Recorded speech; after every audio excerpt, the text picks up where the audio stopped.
Howdy, everybody, and welcome to Dreams of Infinity. I am Matthew R. Dawson, your friendly neighborhood host and magic keeper, and joining me around my virtual table tonight are Ashleyien, Hana, John, Kira, Los, and Tensei. Say hi, everyone. Hi, everyone. Hi, everyone. Now, before we begin, we do have a few announcements to get through, starting with the first of our two sponsors for tonight's show, Hero Forge. Hero Forge offers fully customizable tabletop minis with dozens of fantasy species and thousands of parts to choose from. Their easy-to-use design tool lets you build your perfect miniature online using a fully 3D in-depth character creator right in your web browser, which is where we built the tokens for this game. You can build yours today at HeroForge.com. Our second sponsor for tonight's show is XSplit. XSplit is a high-quality virtual webcam background remover that works with your already existing webcam. Using this program, you can protect your privacy while you work or play remotely by blurring the background, removing it entirely, or even putting your favorite picture as the background instead. You can download the app today at xsplit.com, and if you use the coupon code RANDOM with a capital R, you can get 10% off of your purchase. You can find our referral link in the chat and show description. Last but not least, this Monday at 7 p.m., the Fab Five will be back for another adventure. They're still in the past. They're currently about to go up against the Dreamer and the army there, right there in the city. It should be a lot of fun. Now, you can keep up to date on everything we do by following us on Facebook as Random Rhapsody TV and on Twitter as @random_Rhapsody. And that's going to do it for the announcements. So join us as we return to Laropa City and continue on with the Magi-Knights as they investigate the Dreams of Infinity.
And we're back. So by now you should know how we do our recaps. Whoever's going to do the recap gets the Random Rhapsody coin, which they can then redeem for one free reroll during the session. If I'm the one who does the recap, I get the coin too, and I use it in the most evil way possible. So nobody wants that. So who's going to be doing the recap today? That'll be me. Okay. Well, Dame, why don't you go ahead and tell us what happened last time on Dreams of Infinity? Happily. It was wild. It was absolutely wild. I completely obliterated some ghosts, which was a lot of fun. Got to show off a little bit my skills with my sword. And then, following his gut, David dove into the river to go swim out to the speedboat that had exploded in previous episodes because a shot. Now, hopefully, I'm remembering this correctly in order, but a shot rang off from the shore and caused the speedboat to completely explode in the middle of our fight, which was very distracting.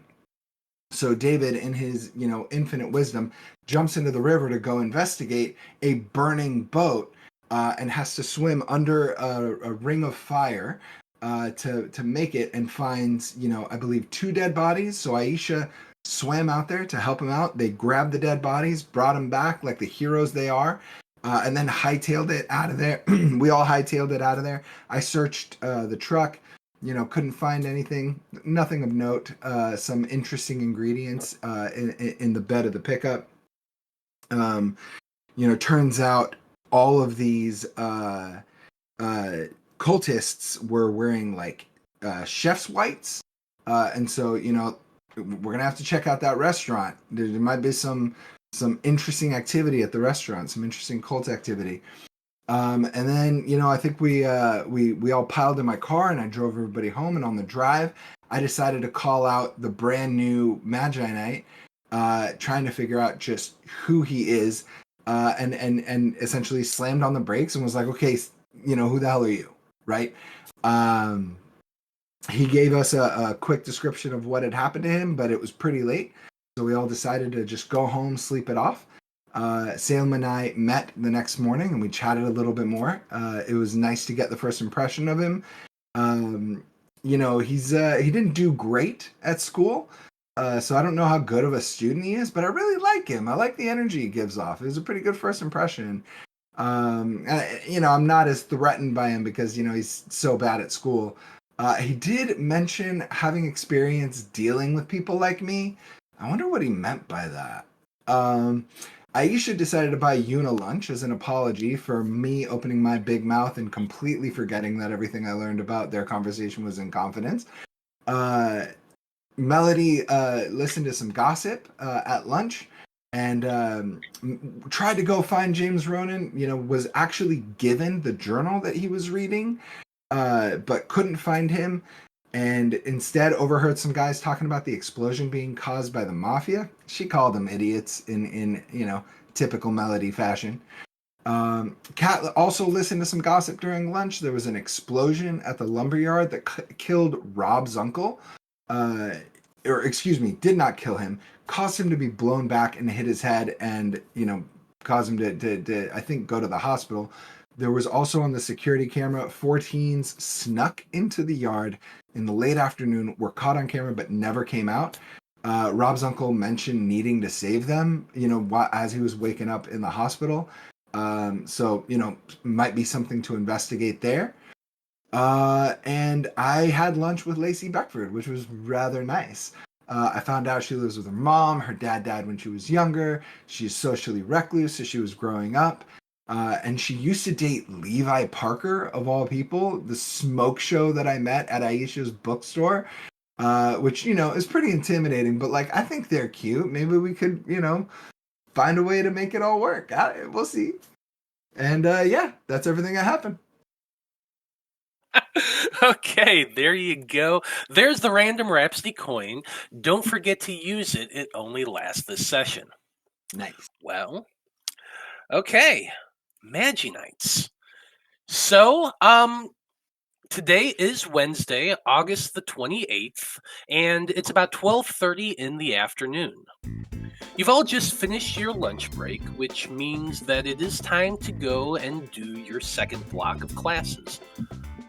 But before we get into that, I do want to go around the table real quick because I haven't done this in a while, and I want to make sure the audience knows. I'm going to go around the table, and I want everyone to tell us how much stress or exhaustion they have, how many points they have. This is going to be pertinent later. Aisha, what do you got? Let me get to the core field of this character sheet. I have 1 point of exhaustion out of a total of 6. 0 points of stress out of a total of 6. Were there other questions? Nope, that was it. Cool. Okay. How about you, Damian? Nothing. Perfect. 0. Big old goose egg. Love it. David, how about you? Look, I think this is a little bit of an invasive question. I don't really want to go into my medical history. Come on. Why David is not stressed at all, but he is fucking exhausted. If this were Dungeons & Dragons 5th edition, he would be 1 step away from dead at 5 out of 6. Wow. Is that how many fractures he has also? Man, y'all are really pushing me for like sensitive information. You're not my doctor. Oh my gosh, He's got he's in the chat. Yuna's bookstore. My mistake, not Aisha's bookstore. Because Yuna and Levi are dating now, right? Yeah, Yuna is dating Levi Parker. That's correct. Oh man, what a slip of the tongue. My mistake. There I go opening my big mouth again. Yuna's uncle's bookstore. Yuna's uncle's bookstore, not even Yuna. Well, it's technically it's Yuna's grandfather, not her uncle, her grandfather. Right, grandfather. But it's Uncle her grandfather. grandfather's bookstore. The name of the bookstore itself is Ray's Used Bookstore. And Levi Ray's works Occult. There, right? Yeah, he kind of works there. He works there part-time to hang out with Yuna. Fraternizing with the employees. Oh, Yeah. Man, I'm just trying to start that drama. He's trying to get those rumors going. Yeah. I'm going to start an HR department there so that I can fire Levi to then start dating him. Kat, how about you? What do you got? 0. Nice. Salem. I don't know what you're talking about, Damian. I'm perfect. I'm fine. It certainly has nothing to do with a nap, but I am currently at 0 stress and 1 exhaustion. You seem to be stressed out in class. Is everything okay? No, we're good. We're good. We're good. Melody, Fantastic. how about you? 0 and 0. 0 and 0. So nobody has stressed, which is pretty freaking great right now. Two people are a little exhausted, Aisha and Salem. David is dragging ass. Shame. Fine. It only affects my physical stats, which I fail at anyway, so who cares? Yeah, this is true. This is true. It's a good thing But you studied anyway. for PE. Right? Yeah. Yep. I want to Good see thing that. you got in that last minute cram session for PE. That's going to be helpful later. But for right now, you guys are all going to 4th period, which is fine arts. So, you're going to be making either a creativity or a performance check.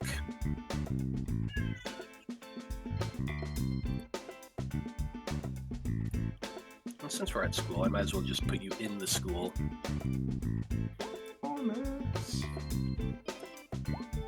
Okay.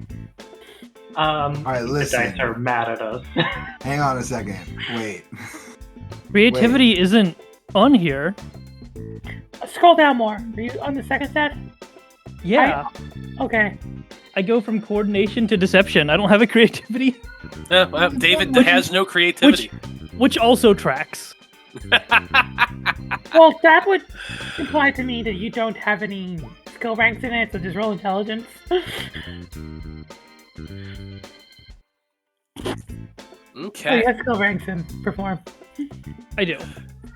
So I will remind everyone also that you do still, or at least most of you still have the D4 from your fate card. So everybody has one NPC that's really, really important to them, and they basically inspire you in some way, so that you can use a D4 on one skill check at some point throughout the day. Salem, I think you used yours last session, if I'm remembering correctly. I did. It did me Yeah. no good. Also, I'm I so got a- tempted to I got just. one on mine last time as well. I'm so I think tempted I to used just mine. Use my random Rhapsody coin and redo. I can't do bad at school, man. I'm not gonna though. I'm gonna take the failure. Okay. What? Do we need to pass again? Do I want to tell you? Yeah, I'll find. Today's an 11. Today, I only need you learned one. that last session. Okay, I'm totally using my dice then because I haven't done it yet. So. I Okay. think I used mine. Yes, I did. Yeah, at a 10, that makes sense. Yeah. I'm not going to make you re-roll. I'm not going to make you roll your D4 if you don't want to, because you have a 10. No matter what, you're going to roll a 1. But you did anyway, so that's Okay. fine. You got a 12. Beauty. So let's go around the table, starting with Dame. What did you roll? I rolled an 8. That's a failure. David. 13. Success. Melody. 12. Success. Salem. I got a good old 7. Still waking up. Failure. Yeah, failure. Still waking up from that nap you took during lunch. Cat. 10. 10. Failure. Aisha. That's a 6 on a natural 1. That's minus 2. That is 2 failures. Fine arts, like, it should be a fairly easy class, right? But for a lot of you, it is just rough. Some of you are thinking about what you learned or discovered during lunch. Some of you are really kind of focusing on that explosion that happened last night. What happened? Where did that gunshot come from? And your projects just really aren't all that great. And I have a cat who decided to come join me. That was a cute meow. Yeah. Okay. Well, fine arts is over. It's now time for science. And science class, you can either roll a medicine or a STEM check.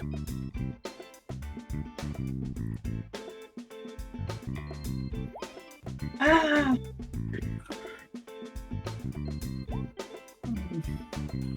Thought yours came up Come on. as I was rolling, and I also got a heart attack for a second there, Kira. I'm sorry. It's okay. Hey, Matt, I got a question for you. Sure. The DC is 11, right? Mm-hmm. So if I hit a 22, do I get 2 successes? Wouldn't that be nice?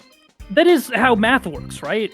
Well, that is how math works, and that's actually technically how Pathfinder works. But we're not playing Pathfinder, are we? No, we're not. But I feel that I have my head around this situation. I feel like I'm really good at this because I did roll a 22 on a STEM check, which is what we're talking about, mathematics. Yeah. I mean, you're not wrong in that. Unfortunately, that's just one success for that Argument's not 22. doing it for you. Melody, how about you? JPL. I got a 1. That's 2 failures for you. Mhm. Ouch. Salem, I pulled it out. I got a 17. 17, nice, success. Cat, 16. 16, success. Aisha, 21. success. Damian, I got a 7. 7, failure. Ouch. Well, science went well for most of you, but not for everybody. And as you're all leaving, Melody, you got such a bad grade that your teacher actually kind of calls you over and is like, "Now, this is not what I was expecting from you, Miss Mabbitt. I expect much more." Rough. Maybe you should lower your expectations a little. Or maybe you should raise yours. Oh, There's just a damn. cacophony of ooh from the back of the class. Sounds It's like about that right. cat meme. Yeah. So, that's it for science. The last class of the day is exactly what David's been looking forward to. Physical education. And that's Coach Appleman, who is quite the character, to be sure. Now, for this role, you're either going to be rolling an athletics or a coordination check. However, David, I also need you to roll a d6 for me. Mm-hmm.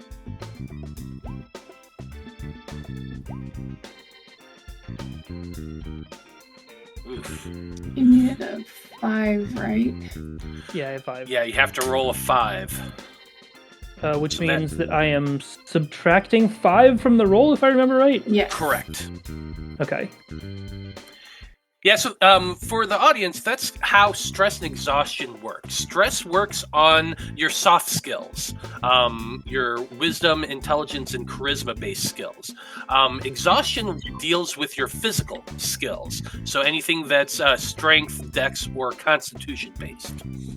For however many points you have to roll a d6. So, for example, David has 5 stress points. So he rolled a d6 and he had to roll a 5 or a 6 to not lose those points. But he rolled a 3, obviously. So, because he has 5 exhaustion points, he has to reduce his total roll by 5. No fun. But we are going to go ahead and start with Melody. Melody, what did you roll? I got a 5, so a failure.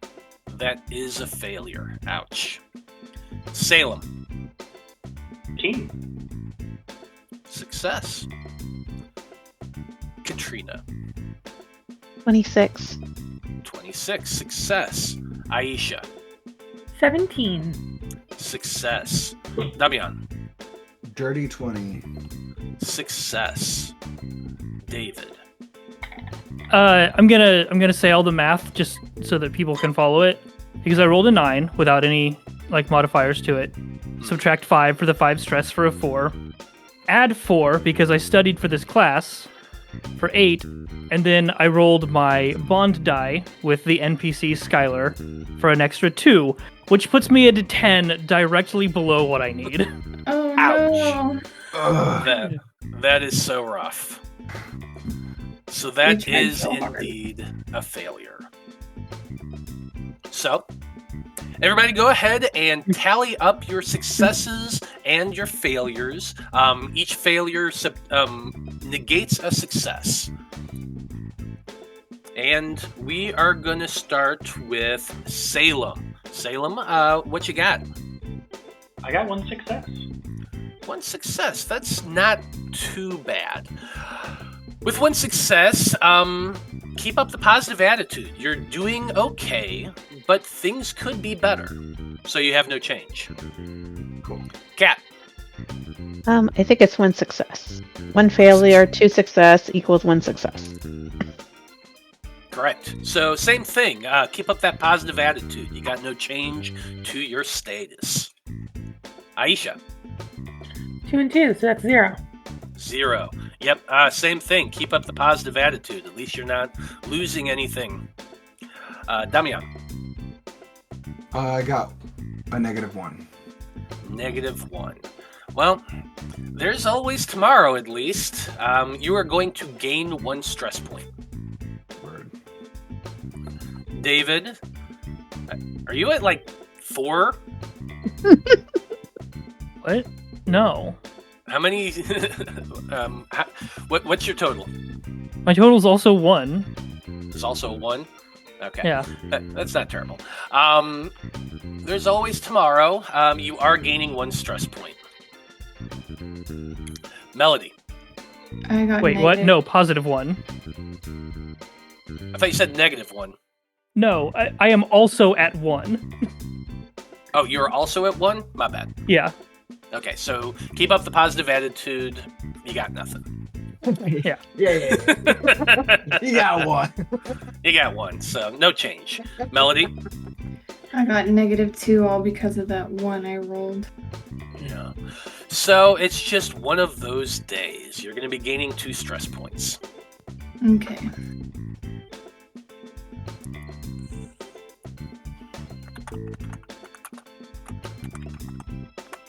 Okay. Well, it is the end of the day, at long last. Ding dong, bang bong.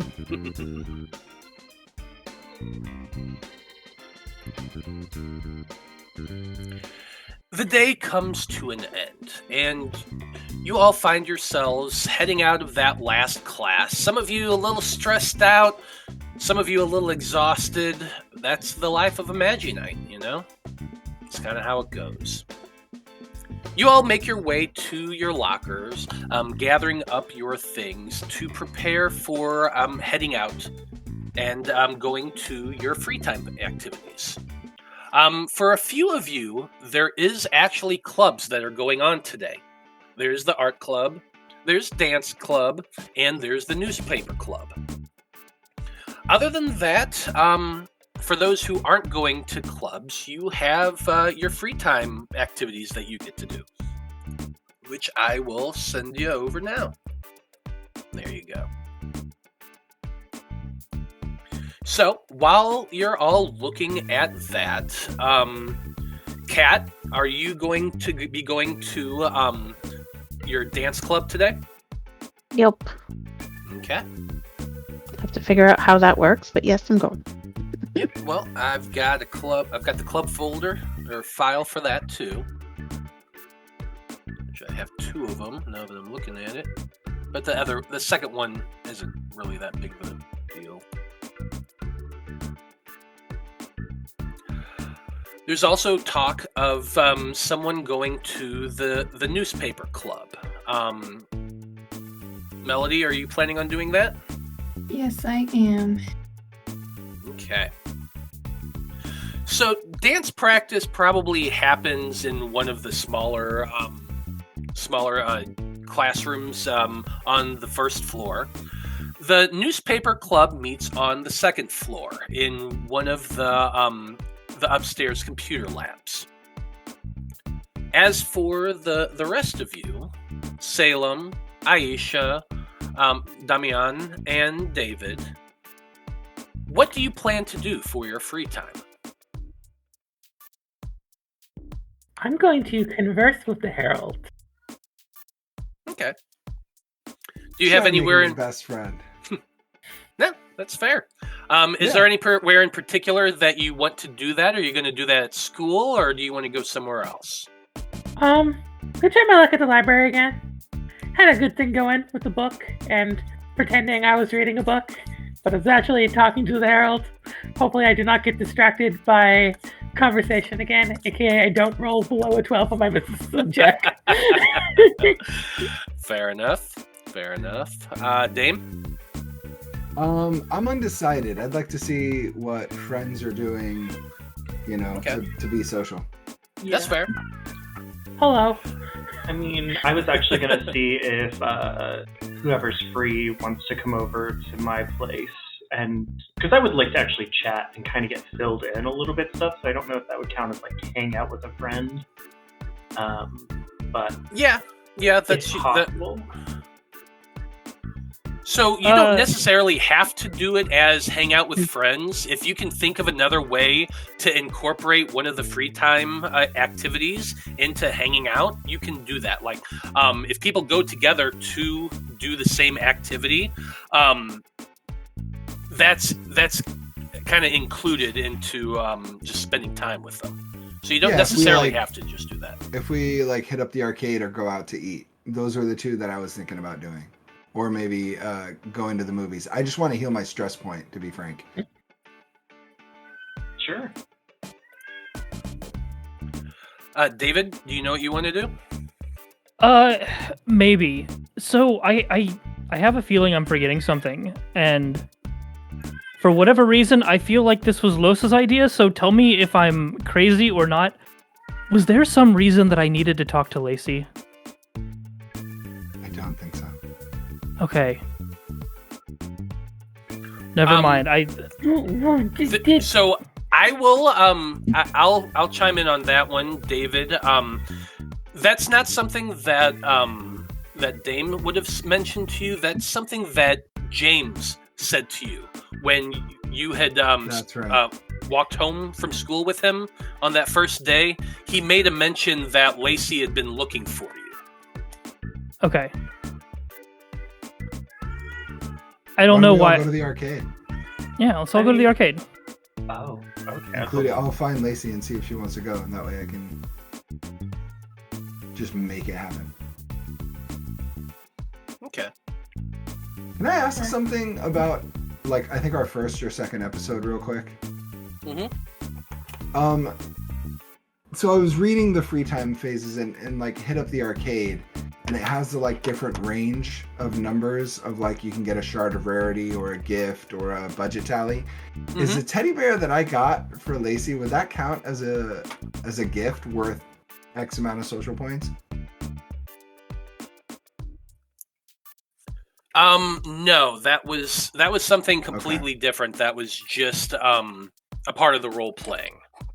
Because then you tried later to you actually rolled to get something, and that's when you didn't. That's get what anything. I thought. Okay, cool. We're on the same page. Yep. Okay. Well, Salem, your friends have mentioned that they're planning on heading over to the arcade. So if you want to, you could tag along with them. Sure. Yeah, may as well. Okay, sounds good. Well, Somebody's cat is just angry today.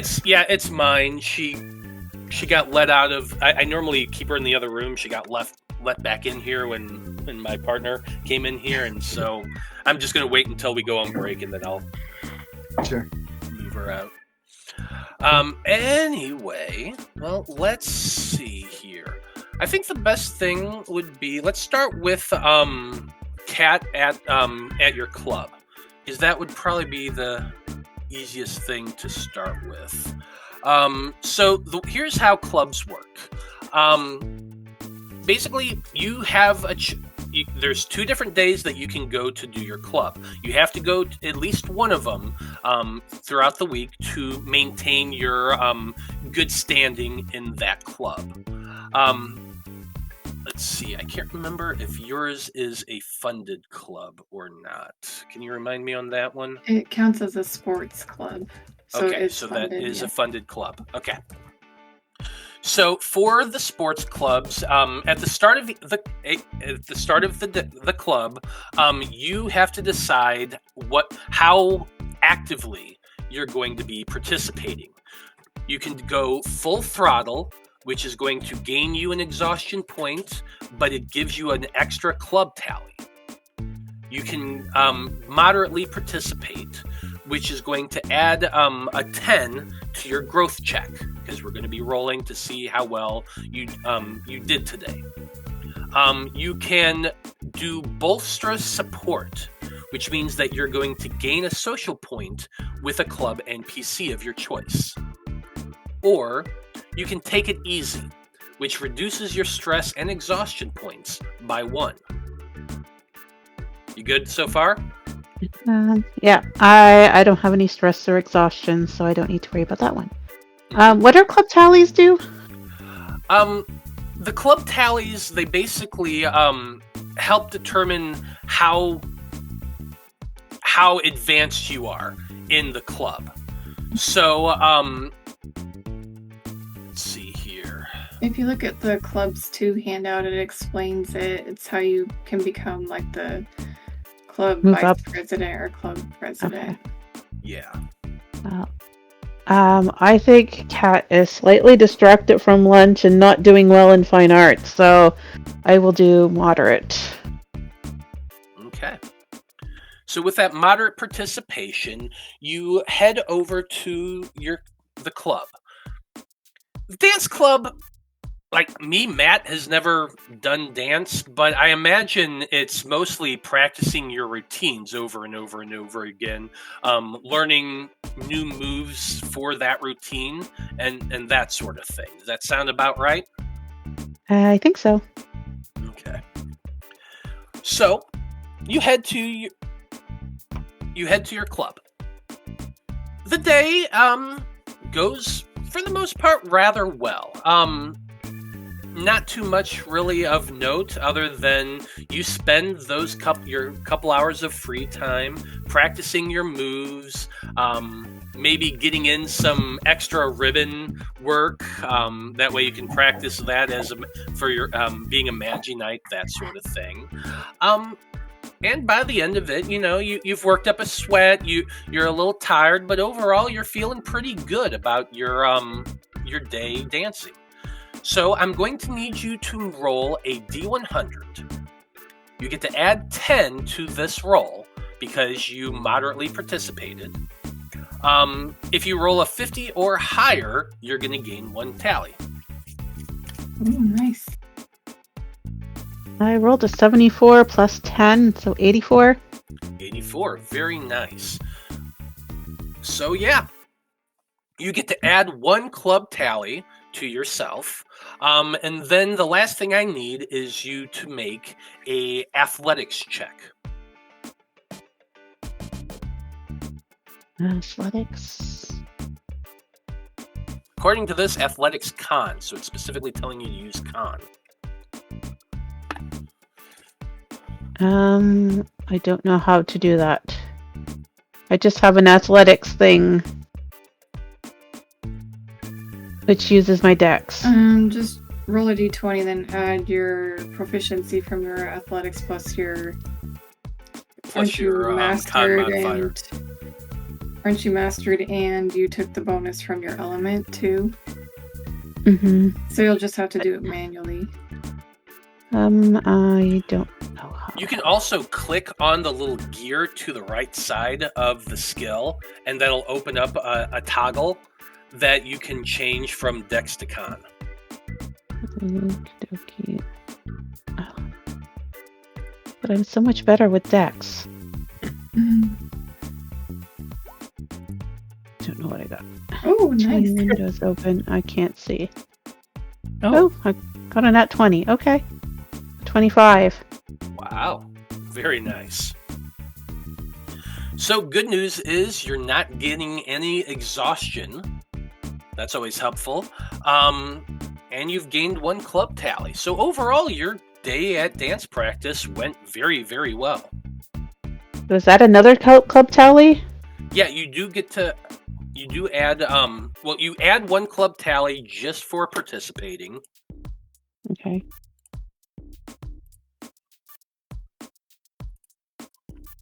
I think that, and then you only get the 1. Oh yeah, One the club 1 tally. club tally is from the D100 roll you did. Okay. Oh yeah, that's it. So you do actually get 2. Because you gained 1 just for participating. You gained the second one for rolling over a 50. Make sense?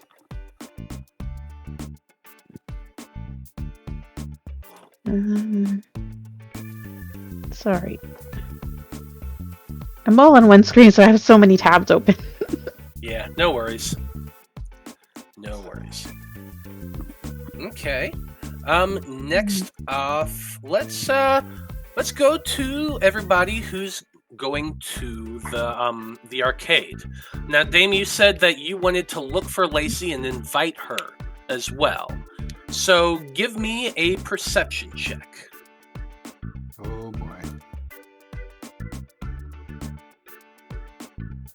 Oh, there it is. You'll be rolling against Lacey's stealth check. It's a 10. Oof. Oof to my 10 or oof to Lacey's? So yeah. to What's your 10. what's Lacey's passive stealth? Just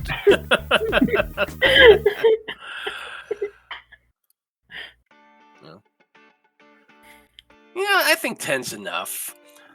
I was I'm like, gonna my save that- passive perception's an 11. I don't know if that helps. It really doesn't in this situation, but Sure. Lacey is making her way out of the school, and you just spot her as she's heading out the front doors. So you're able to run over and catch up to her because you're a hell of a lot faster than that poor girl. Cool. What do you do? Yeah, I'm gonna call out, "Hey, Lacey, wait up a second," and jog over. She turns and looks. Oh, hi, Dame. It's good to see you. What's up? Me and a couple of friends are gonna go to the arcade, and I was wondering if you'd like to join us. David's gonna be there. Oh, David's gonna be there too. Well, I was actually planning on going to the arcade myself before I head home. So yeah, I can go with you. Cool. Let's do it. And then I'll lead her over to where Salem and David are, and I'll say, why don't we all jump in my car and drive over? So- yeah. Okay. Lacey, when she sees you, David, she kind of smiles and waves at you. Oh, hi, David. It's good to see you. I haven't seen you around lately. Yeah, it's been a couple weeks, I guess. We'll go to the arcade like we did before. Yeah, sounds like fun. Can't wait. I still have the bear you won me the other day. Says to you, Damien. Yeah, that wasn't me. Yeah, fantastic. Did you name him Damien, or did you come up with a different name? Because I'm in hindsight, that was kind of weird of me to say. Oh, no, I figured I'd just kind of go with it. You know, some people are weirder than others. I get it. So yeah, I named him Damien, even though your name is Damian. She says. Yeah, cool.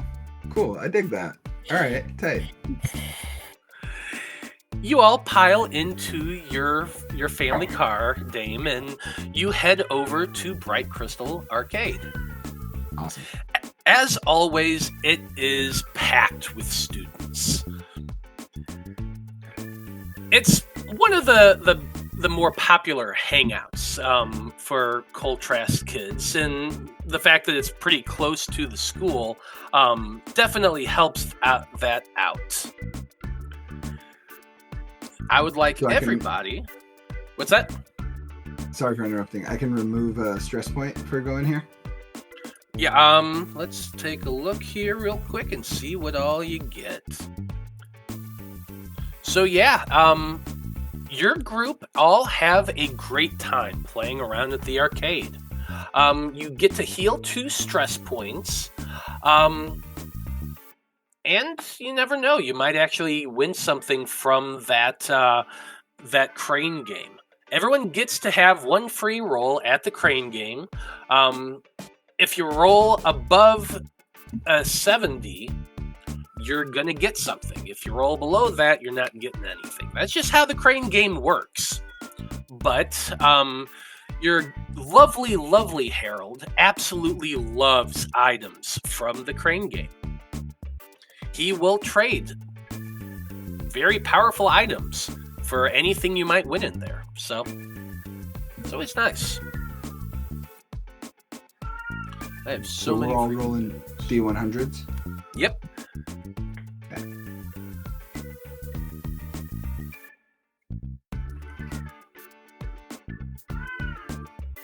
What are the odds? Should I use my coin on this? If you want. If you want to. I mean, there is a 30% chance for success, so like... Yeah. I'm torn. I mean, think it's I up to will you, use but... Because I think I'm going to forget to use it later. So you want to use it to re-roll? Yeah, I want some, I want something nice.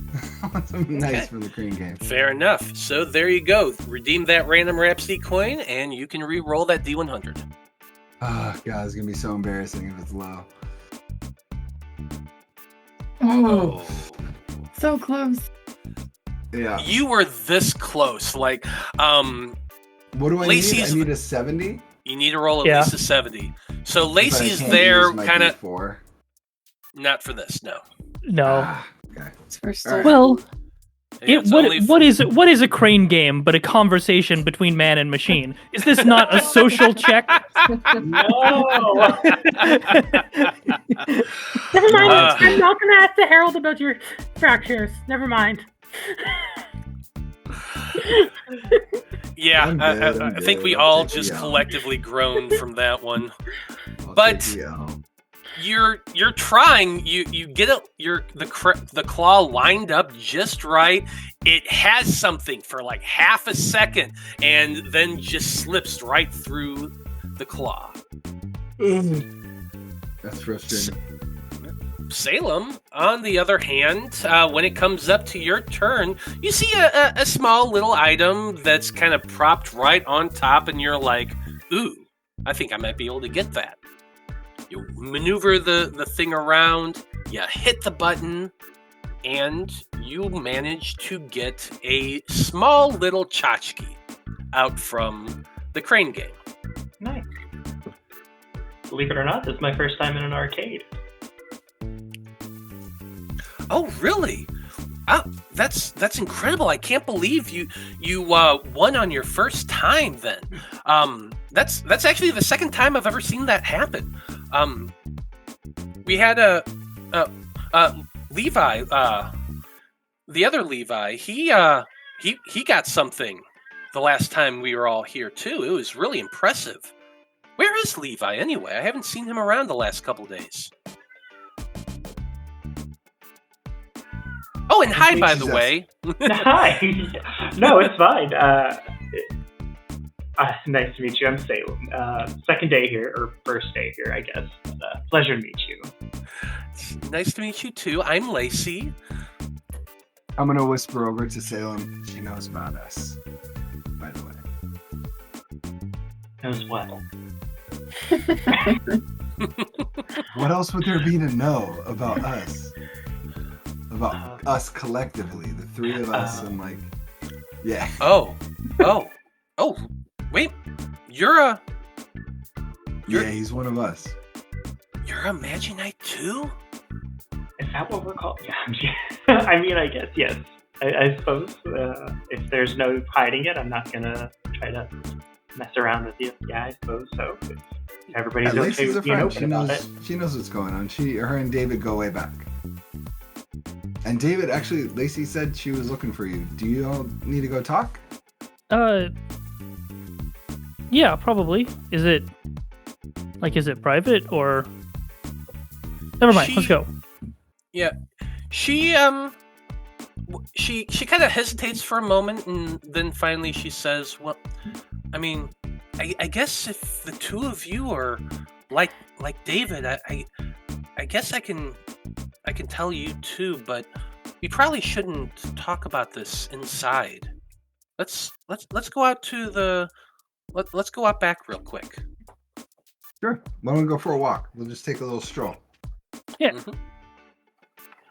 The four of you make your way out of the arcade and start just kind of doing a little lap down the block. Once you're far enough away and nobody else is around, Lacey does this really deep looking back and forth, like very obviously trying to make sure that the four of you are alone, before she whispers, "I think I found a cultist. I'm pretty sure." What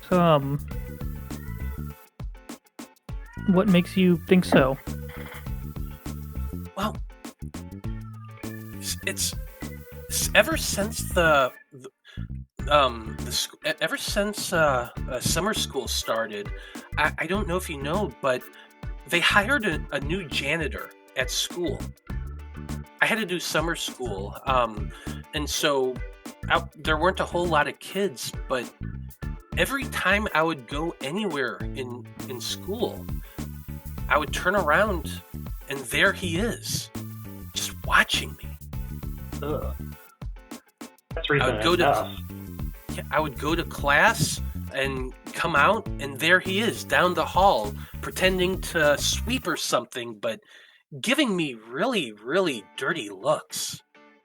And at first I just kind of, shrugged it off, like, I mean, he's a janitor.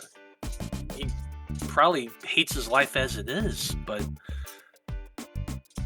then when school started, he was still there, and I'm pretty sure he followed me home one day when my mom came to pick me up. We stopped at a stop sign, and I just happened to look back, and in the car behind him, there he was again.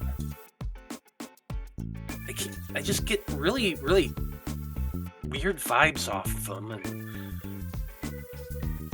I'm pretty sure he's like, I don't know, it's just got me thinking back to last year and everything that happened, and I don't know, he's got to be a cultist, right? Look, cultists or no, I don't think that you should be traveling alone. There are also other words that can be used to describe, but man. Yeah, even if he's not a cultist, he's definitely some sort of creep. You'd think that they wouldn't do the same plan a second time. Like, they know that they know that we're friends with you. Like, But do they know who you are, David?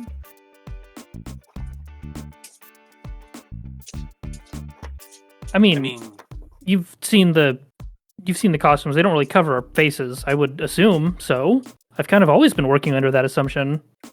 I thought there was like obscuring magic, like I've got a mask. I'm pretty sure that's what the Wanderer and I obscured our identities. Yeah.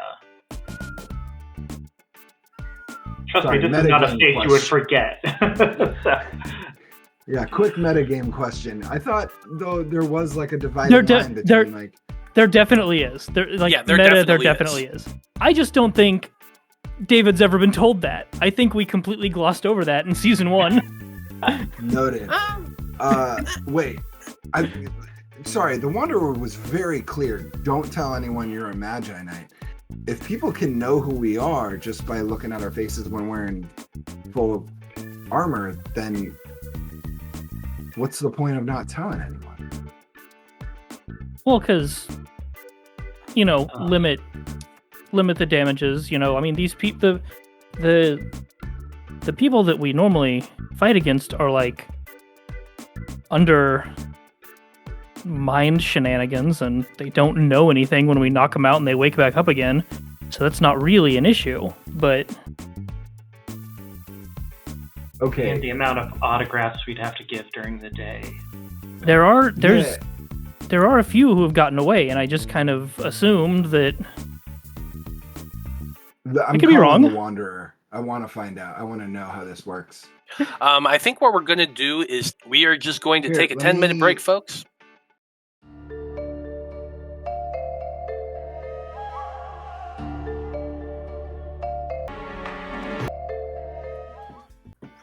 And we're back. We're going to pick up right where we left off, or at least where I left off, which was right at in the middle of our free time phase. Lacey is hanging out with Damian, David, and Salem, and Lacey just revealed that the creepy new janitor at Coltrast has been following her around, watching her, and she's pretty sure they're a cultist. So, what do you have to say to that? My immediate reply is, you shouldn't be traveling alone. If you're getting followed, make sure that you have somebody that you trust with you at all times, like to and from home or whatever. I'm happy to give you rides if necessary. Yeah. And I mean, that does bring up a good point, though. If this is happening during school, I mean, even if he is a cultist, there are steps we can do to prevent any sort of thing. Well, right. Have you told anyone else about his following you? Have you told like the principal or anything? Well, no, because if they're cultists, if he's a cultist, then the principal can't do anything. But I wanted to tell you, David, because you're a Magi-Knight and you deal with cultists all the time. Yeah, I mean, we can definitely look into it. I don't just want to go beat up a janitor because they're a cultist, but like, well, yeah. You don't? We'll see. I mean, he might just be a regular old creep, and if he is, then like, like maybe the school didn't do a good enough background check on him or something, Absolutely. Yeah. Do you think the school does background checks on janitors? It is 1996. That's fair. Probably not. I mean, yeah, it is a private school, though. So they're supposed to do that sort of thing, I would think. You would I think our next step is to talk to the vice principal about how this janitor is making you feel at school. Or go ahead. We follow the janitor. So to say, let's have a super hijinks situation where we just keep making messes that he has to clean to keep him busy. Whole school day. I was He has no gonna time say to be we a just. cultist. I was just gonna say we follow him the next time he follows Lacey. But Oh, it's like Inception. That hasn't happened yet. that hasn't come out yet. For like 10 years. Should we? I'll understand that reference in a couple decades.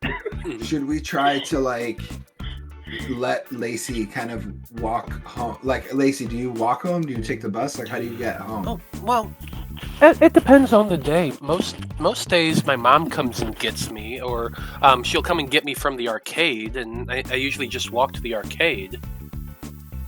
Okay, It's not that far. You said you've noticed him following you in his car.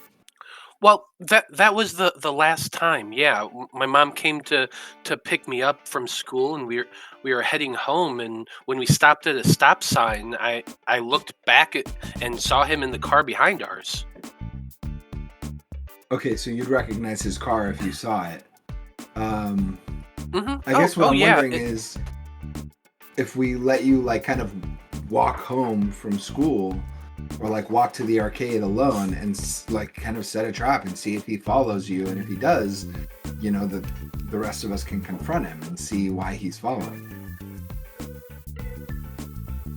That's a pretty good idea. I mean, well, it is a good idea. I just worry about leaving you alone, because it sounds like he's following you regardless of whether or not you're like by yourself or with somebody. Yeah, that's so true. I don't think it's an awful idea to keep at least somebody with you. Because I worry. I mean, I know we just met, but I would really hate for anything to happen. That's a really risky situation, especially because you don't have any powers, right? You can't defend yourself, correct? I mean, I'm not a Magi-Knight like you all know. Do you want some brass knuckles? I think I got some back home. We can make. I do have this mace that my mom gave me, and she pulls it out there. It's on her keychain. Okay. That's a little trick. This little trick my mom taught me. What you're gonna do is you're gonna grab by the collar, you're gonna pull him up right to the eye, in the eye. The eye. Yeah, just right there. Sorry. Oh, creepy. Yeah. Man, I feel like I'm me. learning a lot about Salem right now. Lacey's kind of just taking this all in and nodding her head and, oh, okay. Get in close, right in the eye. I think I can do that. Yeah, this is wild. Okay, cool. Well, thanks for letting us know. Yeah, we'll so what's the plan right now? We follow him at school. We see if he follows Lacey after school and follow him there, and report our findings to each other, to the vice principal. Like, whoa. Because, like, again, if he's just a run-of-the-mill creep, and we can. I say run-of-the-mill. I mean, we could probably talk to the vice principal anonymously and be like, hey, I've just noticed this happening frequently, this adult man following this teenage girl around. I don't think that's a bad idea to, like, if he gets fired from the school as a cultist, then, like, that's not going to stop him from following Lacey after school if his, Mm-hmm. So, like, I think we should kind of do both. Dr. Priestley is kind of scary. Maybe she'd be able to scare him away? I don't know. Do you want one of us to go talk to her with you?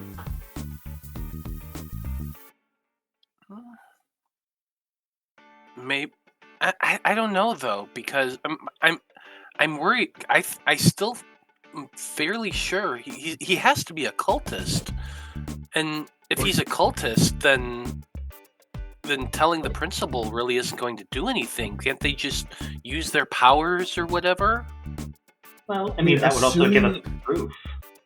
Assuming he's, like, doing it for culty reasons, we'll be able to find out. But again, like Lacey, sometimes there's just run-of-the-mill creepy dudes that like teenage girls. And, like, I guess what makes you think that this is, like, cult related and not because he's, like, a creep? Well, she kind of thinks about that for a second.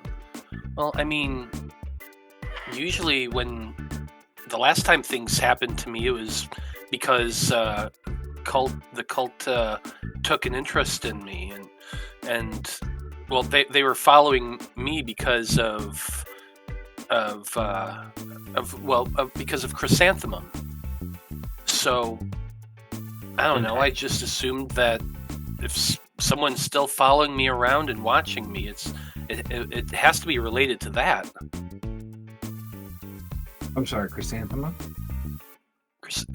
The David, you explained this to me the last time. They're outsiders, evil alien type creatures. Yeah, the last year when my team won, or thought we did at the time, a being called Relahia possessed Lacey and used her in, I don't know, other rituals. Some people called her Chrysanthemum. It was weird, but it's over. Chrysanthemum was my stuffed bunny, and yeah, the bunny, right? And she had become possessed by the outsider, and was using me to get close to a bunch of the guys around school. Mark Polster was one of them. Levi was another one. Levi Parker? And yeah, Levi Parker. That's kind of when we dated. Was Levi a Magi-Knight? No. Okay.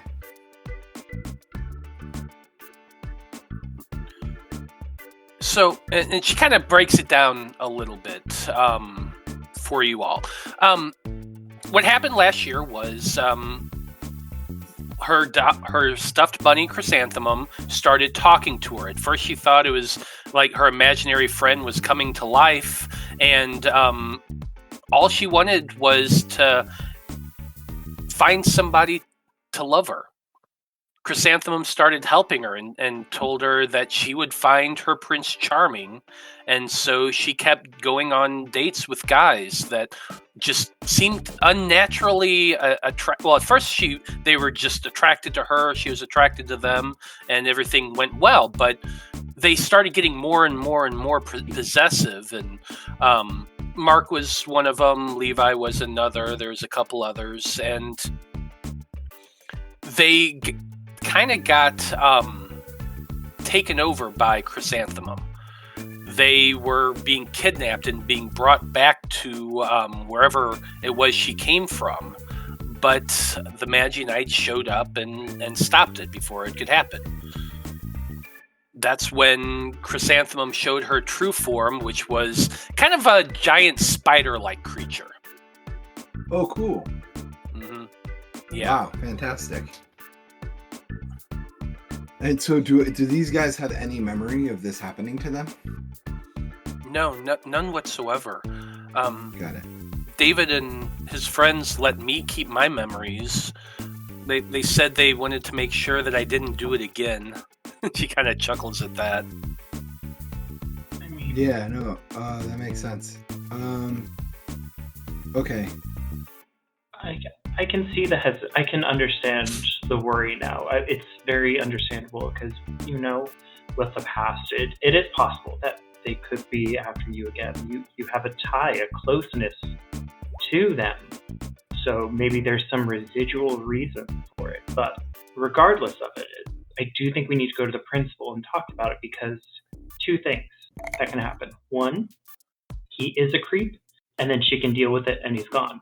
Or two, if he's a cultist and we present it and nothing happens, then I think we can assume that he did do the culty stuff to allow him to get away with it, which is more proof in your theory. I just want to cover all bases and make sure that you, first and foremost, are safe. Yeah, we shouldn't not do an option just because we're worried nothing's going to happen. Yeah. Even if nothing happens, that's still good information. I think one of us should check out the janitor's closet tomorrow, too. So maybe we can cause a distraction during lunch. I can like start a food fight or something. I'm gonna look over at David. David, you seem good at distractions. Anybody know how to pick a lock? Does he lock the closet? Do you know? Do the doors in the building lock? They're definitely locked. They have all sorts of chemicals and stuff in there. They wouldn't want kids to get access to that. And I always see the janitor with a huge ring of keys on his belt. You don't think the janitor's the only one that can get in there, though, do you? Well, I'm sure there's plenty of other sets of keys too. Yeah. What? Anybody, either of you know how to pick a lock? Salem, you've got brass knuckles at home. Any chance you learn how to pick a lock on the way? You know how to punch a lock? I've never had to. My mom just left me a little gift basket when I moved out. So. Oh, wow. Okay. Yesterday when I tried to pick the church office lock, it didn't go well, but I could try again. I'm sorry, Kira, you're not here. Oh, that's why I forgot. True. Sorry. Yeah. Sorry. Okay. You're at the okay, newspaper well, club. I think we have a plan. For everybody getting a chance to RP's sake, I'm happy to. I'm gonna say to Lacey, I think we have a plan. I think Salem, you seem to have the most experience, or at least the most energy about like talking to the vice principal. So why don't the two of you go together and talk to the vice principal, and then maybe Lacey tomorrow. I think I have soccer practice, so I can't go to the arcade with you, but maybe David could walk home to the arcade, or excuse me, walk to the arcade with you, and we could see if the janitor follows you after school.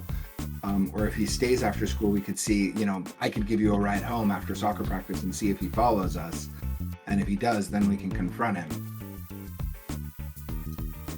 Okay, so what I want one person to make a persuasion check. Since the three of you have been working together to try to convince her, I will allow you to have advantage on this roll. Actually, I've still got my possible. D4. Did y'all use it? Oh, sorry. Well, I was about to say, I can use my creative student ability to just get a 20, correct? Because we're out of combat, and this is a persuasion. You could, if you have a point of inspiration, because you have to have a point of inspiration to use your student ability. Well, regardless, I can still do it unless somebody else has good. I've got a +3. Do you have your D4 still? No. What's my persuasion? I've got a 3 as well. David? How the heck? David's got a 4. David? Well, that makes sense. You have the most history with her. So, right. Well, yeah, you've also got social points with her, I imagine, so. Not enough for the Build-A-Bond. No, I just have Renaissance student, so I have half proficiency in everything. Okay. Sure, why not? Okay. Two. Hey, Matt, do you want me to roll a second time for advantage, or? Yeah. Roll a second time with it for advantage, just to see what you crit. 20. 20. A synthetic 20, but a 20. It's still a 20. And Lacey says, okay, that sounds like a good plan. I'll meet up with you all tomorrow, and we can see what happens. Okay. So, as that scene ends, we turn over to Aisha, who was planning on meeting up with Wanderer. What's up, Los? Real quick, we don't have to RP it now, but I'm gonna offer to drive. I'm just gonna offer to drive everyone home on a regular basis if we're all hanging out together, which is gonna include Lacey this time. And as a bonus, I want to see if if she recognizes his car following us anywhere, because the arcade's close to the school, right? And if she's being followed, I'm assuming that he knows her route, like to the arcade, and knows her patterns. So like, as I drive her home from the arcade later, I'd like to, see if we're being followed by the dude. Okay, yeah. We can cover that in a little bit when we switch over to the next phase. Perfect. So, Aisha, you had headed over to the library. You grab a book, find a comfy armchair, and settle in. You wanted to speak to the Herald, and after a moment's calling, you see the cat appear, hopping down from the top of one of the nearby bookshelves. He pads over to you and says, "Oh, hey, Aisha. What's on your mind?" I guess I know you've answered one of these questions before. But I also have another question on top of that. First, when we beat cultists, they don't die, right? Mm-hmm. Second, why did the cracks on my crystal recover, but why haven't David's? Okay. So what I'm going to need you to do is make a mysticism check for me. Mysticism. Come on. That's terrible. That's a 4. I'm not going to get an answer because I'm choosing the inspiration.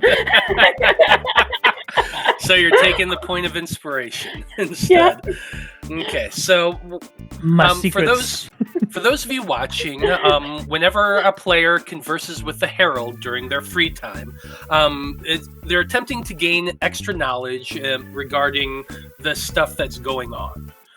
They have to make a mysticism check. If they roll over a 12, then they get the information they're seeking and an inspiration point. But if they fail, they have to choose one or the other. And sounds like Aisha is choosing to get the point of inspiration, which isn't a horrible thing to have. It's always nice to have inspiration. But someday I'll make it to a school start where I keep the inspiration and don't need it to save my life. But the Herald does explain a little bit of what's going on with David. He's not going to give you any more information beyond this, but what he tells you is, to be honest, I was kind of surprised myself when I noticed that David's crystal didn't repair. You see, David, when David and I, when I came to him and was planning on making more Magi-Knights, David wanted to make sure that everybody in the car was going to be okay and would be able to become Magi-Knights, and he had to sacrifice.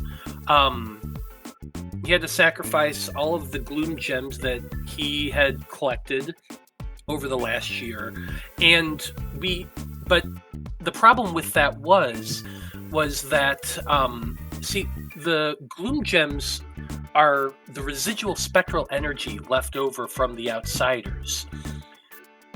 It's not the best type of energy in the world. It's honestly kind of negative. And the only way I could use that power is if I filtered out all of the negative energy that's a part of the gloom gems. The only thing we had at the time that could use that, could filter out that negative energy, was David's soul crystal itself. I had hoped that it would repair itself naturally over time, like they all do. But I think that negative energy is kind of lingering within his crystal. And that's what's keeping the cracks there. It's like when food gets stuck in your colander. Sometimes it's easier just to buy a new colander. But we can't exactly buy a new colander. Yeah. It's not a perfect metaphor. Yeah. So I think I'm not entirely sure. This is it's something that's never been attempted before, but it did work, and here you all are. So I think the sacrifice was worth it for David. We'll just have to keep him safe from the battlefield then. Thank you. so. You spend the rest of that time just kind of chilling with the Herald. No doubt thinking about what he told you about David. I'm sure there are other questions on your mind, but the conversation soon moves past that. Now, we come to Melody. Melody, you had said that you wanted to go to the newspaper club. Yes. Newspaper club is on the second floor. So as you're walking up the stairs to the second floor, well, the gods seem to be looking down on you with favor right now. We have one of our Patreon supporters, Natalie, in chat right now, and she is showering you with a point of inspiration. So you have a point of inspiration. However, it only lasts this game. So you must use it before the end of the game. Okay, thank you. That is one of the higher perks for our Patreon members, but it only lasts the session. So keep that in mind. Okay.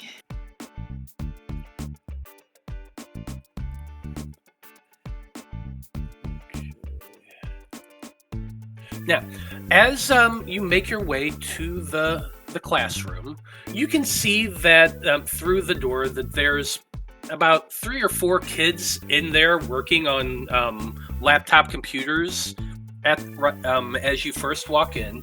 And walking around them is a tall, blonde-haired boy who's kind of attractive. And I'm going to go ahead and show you him right now.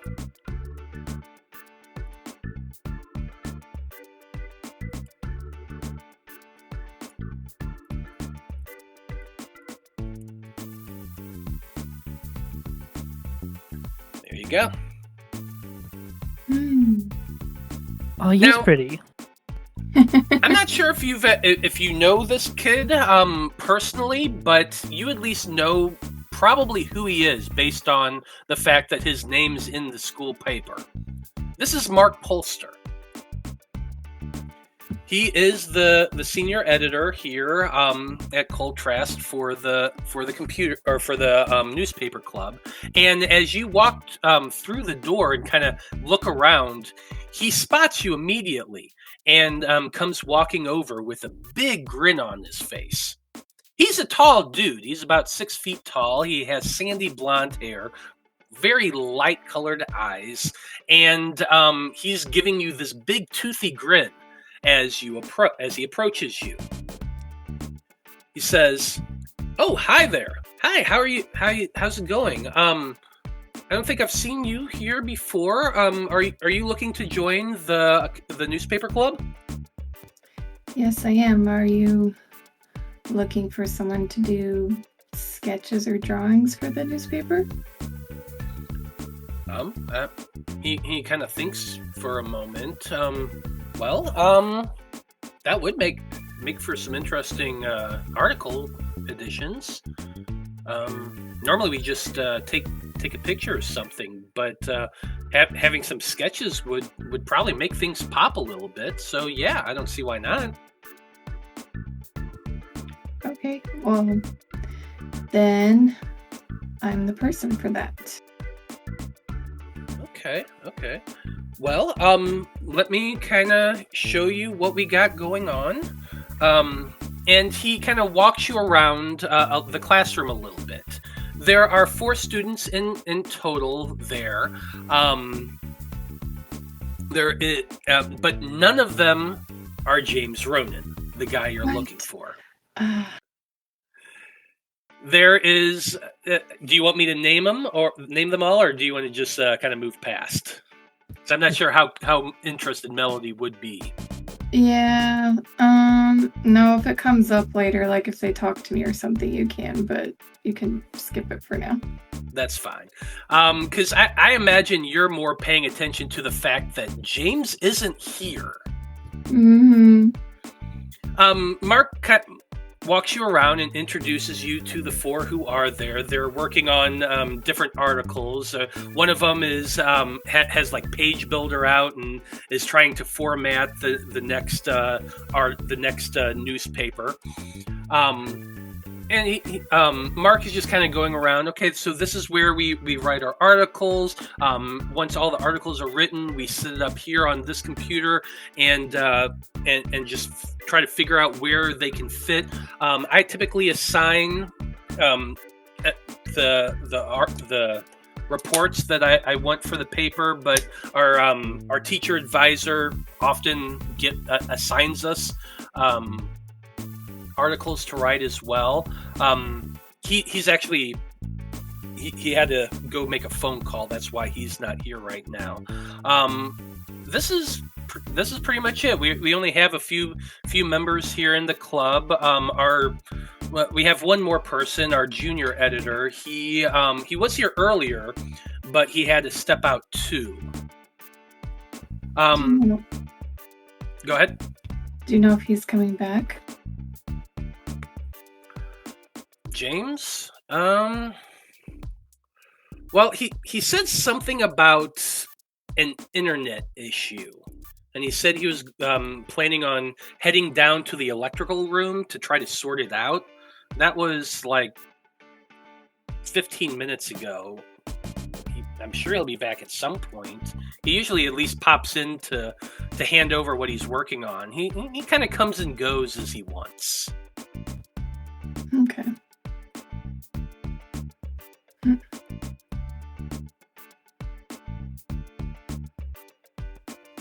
All right. Well, what can I help with today? Well, why don't I get you set up over here with and then he walks you over to one of the students who's writing an article. This is a young woman who he introduced as Susan. He tells you, Susan, this here's Melody. She's an artist and she wants to draw sketches that we could put in the newspaper. I know you're working on something for the basketball team.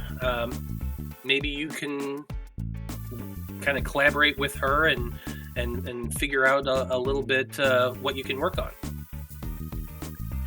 All right. So let's go ahead and do the club stuff real quick just to get that out of the way.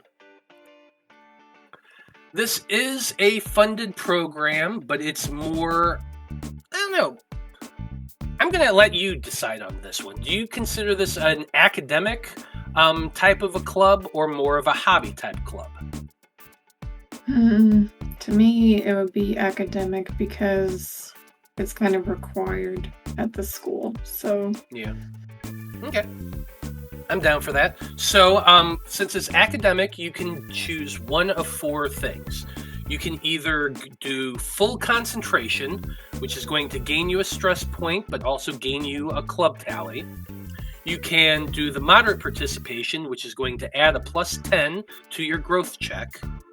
You can socialize with the club members and gain 1 SP with a club NPC. Or you can take it easy and reduce stress and exhaustion by 1. Okay, so if James shows up before the end, I want to do the socialize with club members, but if he doesn't, then I'm just going to take it easy. Okay. I will let you know that you will be interacting with James during this one. Okay, then I'll do the socialized one. Okay. So, with that in mind, go ahead and make your club check. Roll a D100. You gotta get above a 50. Okay.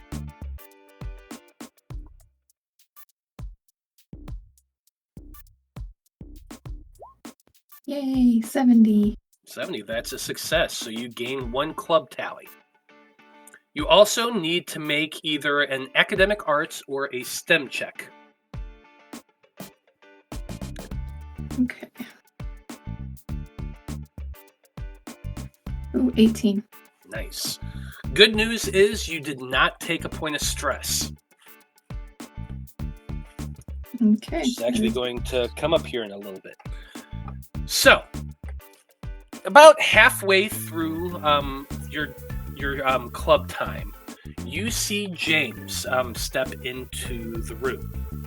He's wearing that hoodie he always wears underneath his blazer. The hood's pulled up. You can see he actually has some clamshells on underneath that, some earphones that he has on. He's carrying around one of those what are the backpacks with the shoulder that kind of goes over a messenger bag. That's it. Oh, yeah. He carries a messenger bag, and he also has a laptop underneath his arm. He steps into the room and does a quick scan, but then his eyes land on you. And for that moment, the two of your eyes lock. And then you observe his eyes narrowing. He then turns and walks over to Mark. He kind of you watch because he's not quite as tall as Mark, but he's almost as tall as Mark. And he just walks over to the guy, grabs him by the collar, and drags him out of the room. Oh no. I got Mark in trouble? It only lasts for a couple minutes. The two of them both step out of the room. They close the door. James actually closes the door behind them.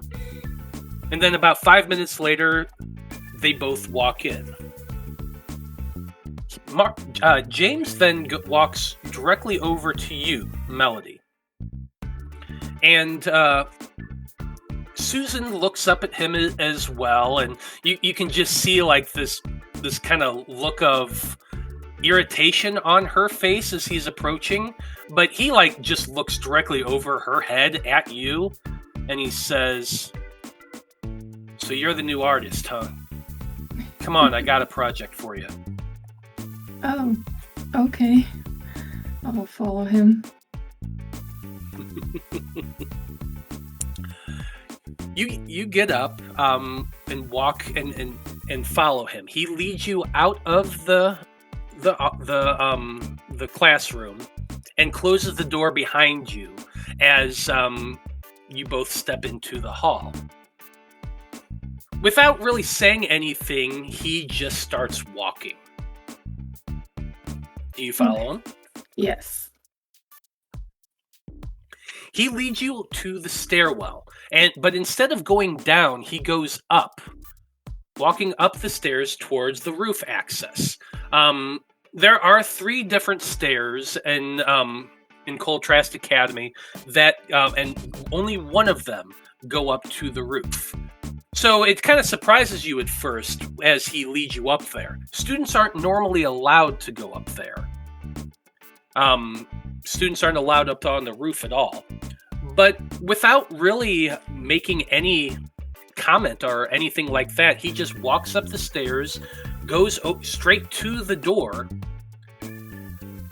fiddles with it a moment, and then pushes it open. It's not locked then? You say that? Yeah. Oh yeah, I guess I'll ask him. Oh, it's not locked? He, without looking back at you, he replies, "It usually is." Oh, so you pre-unlocked it. He doesn't reply to that. He just pushes open the door and steps through.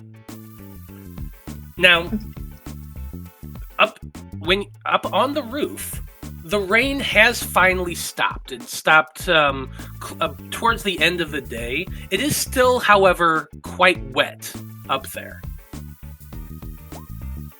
He walks a few feet away from the door, giving you enough space to come out as well. And then he turns and he says, "You don't seem the newspaper type." Is it that obvious? Yeah. So what's this about? The book, your idiot Rogers and Hammerstein friend, or something else entirely? It's two things, the book and one other thing.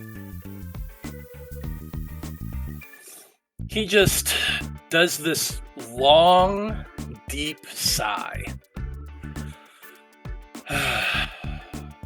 Let's hear it then.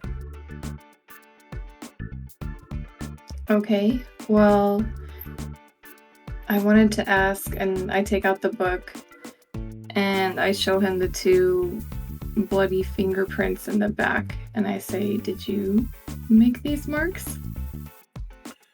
Make for me a persuasion check. Okay.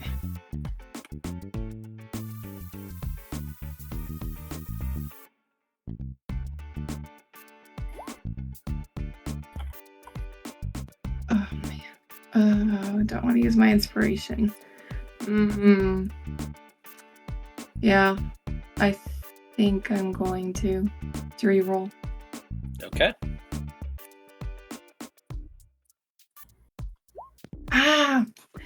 No, worthless. Wow. That's what I was afraid to do. Roll 20 is so mad at you. I know. What student are you? Creative. I can't. I was planning to save it to use my student ability, but I really wanted to pass this check, so. Creativity, insider perception, got it. Yeah. Unfortunately, yeah, that's just a 10. So, James, the question was, did you do these? And James just kind of shrugs a little bit in reply. Okay, then I just try to grab his hand and compare his fingers to the fingerprints if they're about the same size. Okay, so then this is going to be a contested athletics check. It should be fun.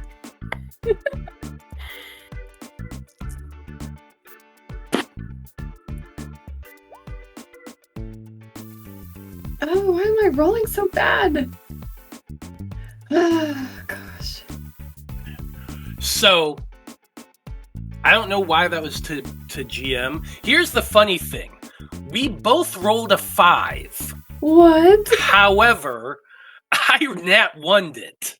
Oh, so I won. So, you reach out. He tries to pull away, but you manage to lock your hands around the wrist and pull it towards you. And yeah, like they are kind of about the same size. Okay, I say, oh, it was you then. You glance up at James again, and you can't help but notice there's a small smirk on his face. Almost as though he's trying really, really hard not to laugh. I say, whoa, I've never seen you smile.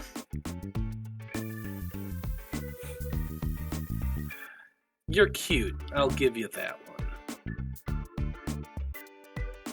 Thanks. But next time, ask before you touch me. Oh, okay. I'll remember that. Maybe. It's fine, yes. They are my fingerprints. But that's not the important thing. Well, did you bother reading it? I read the note you wrote in it. Then I feel like this conversation is a little preemptive. Well, I've only had the book since... When did I find it, Brian? This morning. This morning, yeah, since this morning, so I haven't had a chance to read it yet. So what are we doing here? Well, I mean, I wanted to talk to you about why I didn't go to the bookstore, even though I had been planning to. But my curiosity got the better of me for the fingerprints. Is it your blood? can't do much spell work without it. Oh. You use blood magic too? Magic is magic is magic. Different things require different things.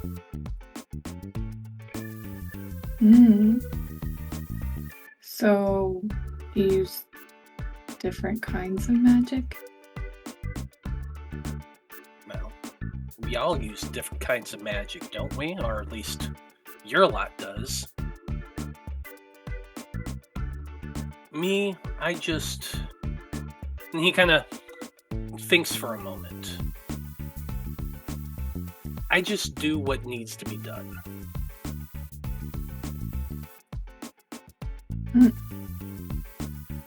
And always alone.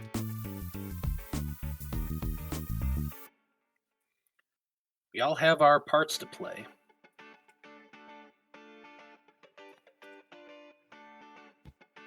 And your part is the anti-hero? I think you read too many comic books.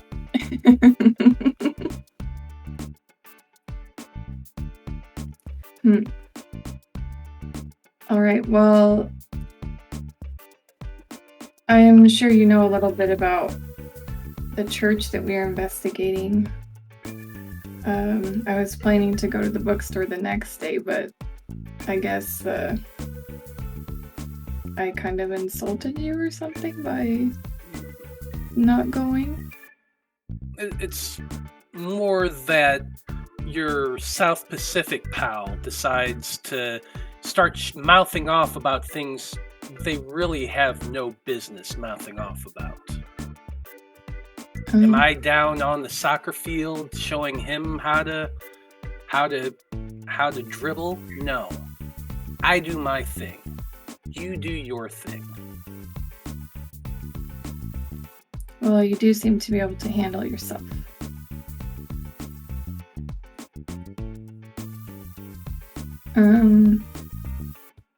Were you there last night when we were fighting the cultists by the river?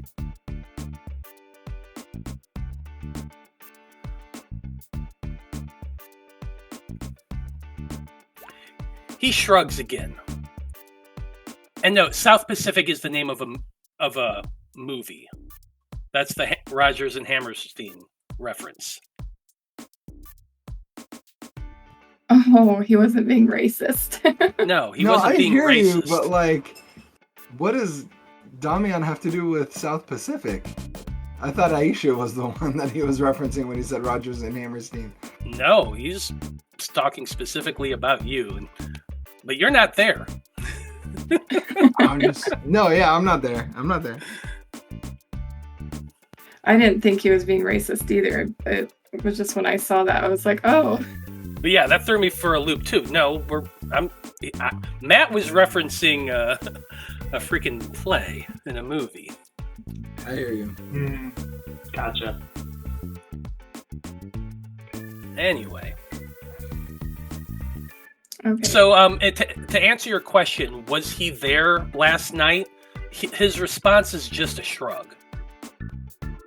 Okay. Can I roll an insight? Well, I don't know. Could I really insight a shrug? You can insight body language. You can insight the way he's acting. So yeah, you could insight this.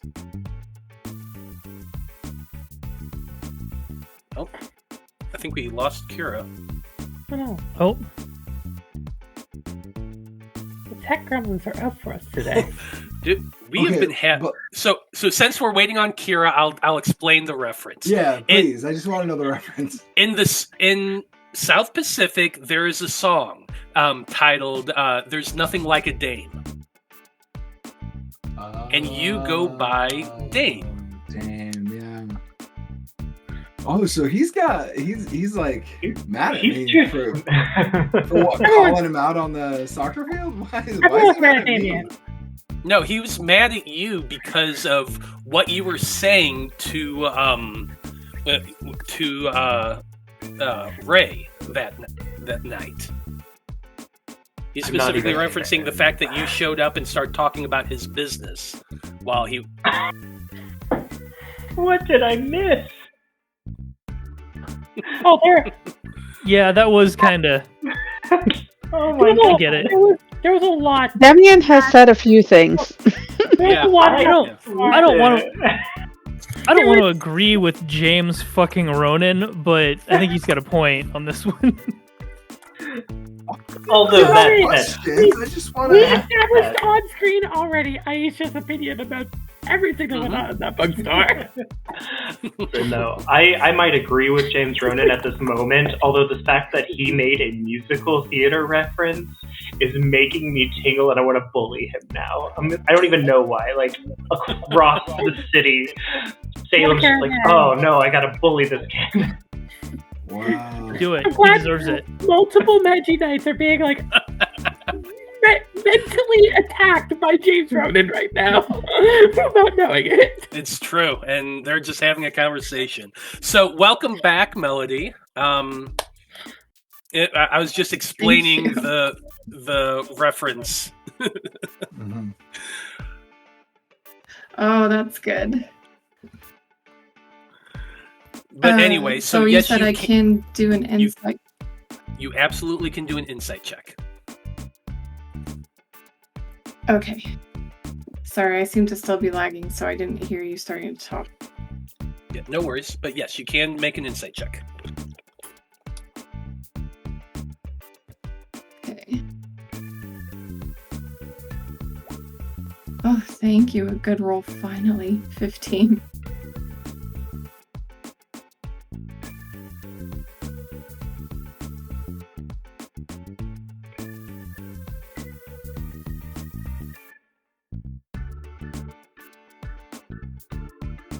He is straight up lying to you. He is being manipulative or being just not forthright, but when he shrugged, you see his eyes kind of shift side to side, and he takes like kind of a bit of a half step backward, which tells you that, yeah, he probably was there last night. Okay.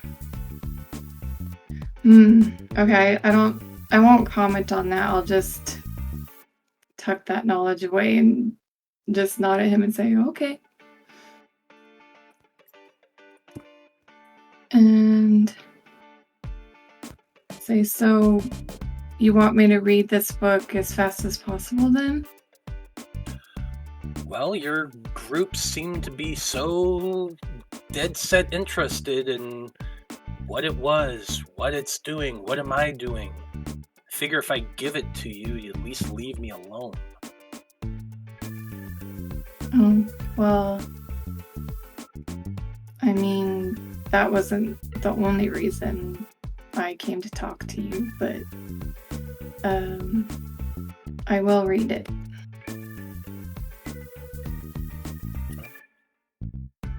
Oh, you got me here. Any other questions you're dying to ask me?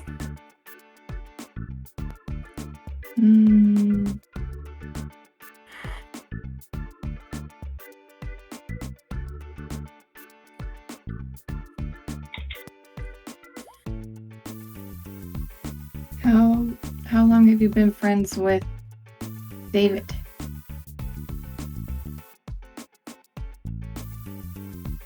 I feel like friend is a generous term, but I've known him since middle of last year. Oh, okay.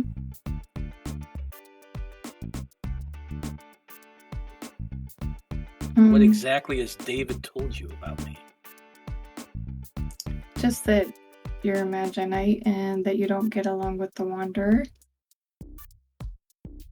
I'm not a Magi-Knight, Melody. Oh, what are you then? He doesn't answer right away. He just kind of stands there and looks at you.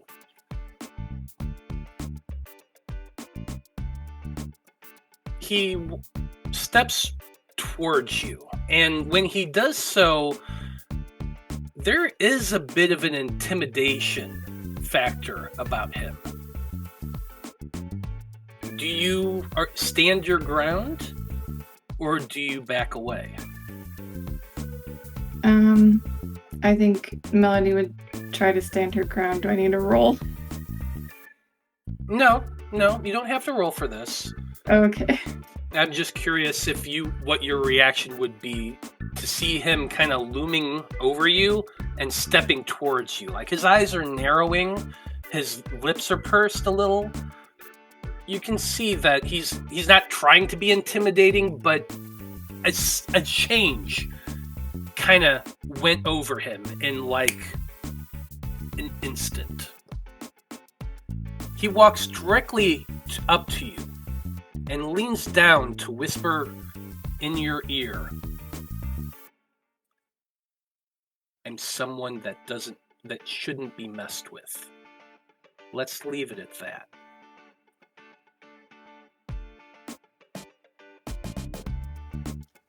Well, I mean, I think of myself the same way, so maybe we should start our own club. But don't mess with us, club.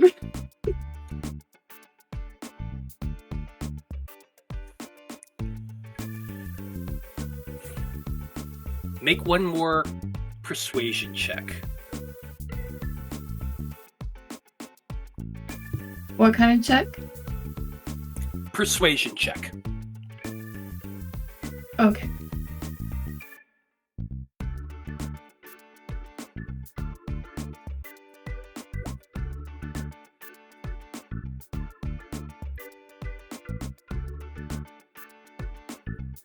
Ooh, 22.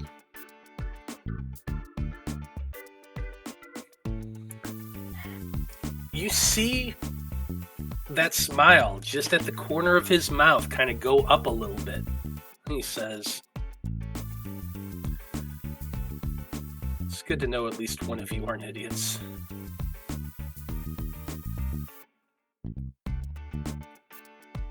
Okay, Mabbitt. You Thank do you. your thing. I'll do my thing. As long as you stay out of, or as long as your group stays out of my way, you'll have no issues. But keep them out of Ray's bookstore. You're fine.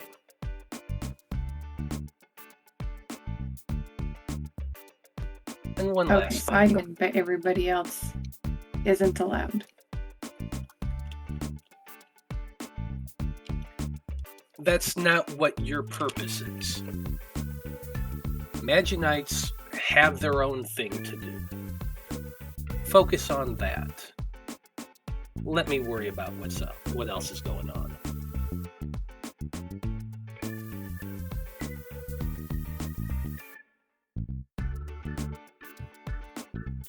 Okay. He so... walks around you.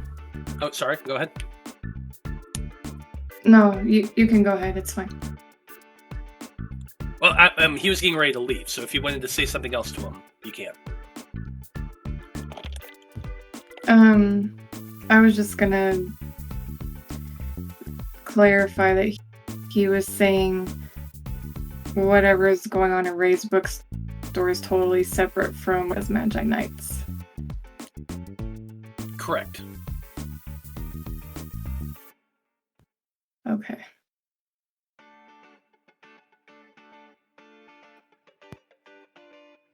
Alright, you can go ahead now.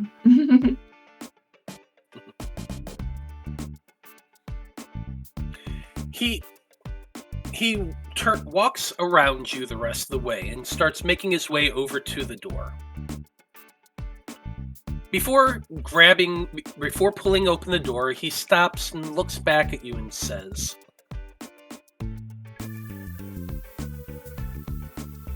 You are kind of cute.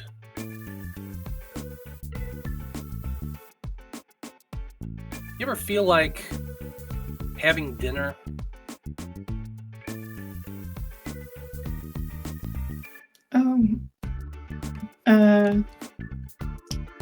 So Melody's completely shocked by this.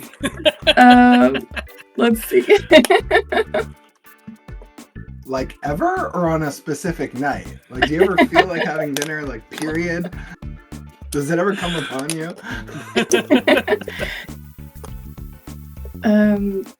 Well, I do eat, so yes, I do. He opens up that messenger bag of his and kind of rummages around through it. He pulls something out. It's a piece of paper that's folded in half. And he says, as he's holding it up, and maybe you and your pals should go grab a bite to eat. You can even write a report about it if you want. And he flicks the paper towards you. Make a dexterity check. Okay. Don't make yourself look like a loser, Melody. Just plain dexterity, right? Mm-hmm. Or coordination. Coordination would also work. Okay. Oh, yes. 21. You quickly snatch it out of the air right as he flicks it at you. You open it up, and it is a coupon for Restaurant Imperial. The coupon gives 50% off the total bill for a group of 5 or more. 50% off?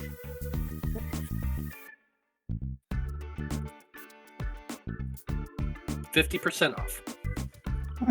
Okay. Say thanks. He's already gone. Like the moment you look up to say thanks, he's just not there anymore. Okay. That's definitely like him.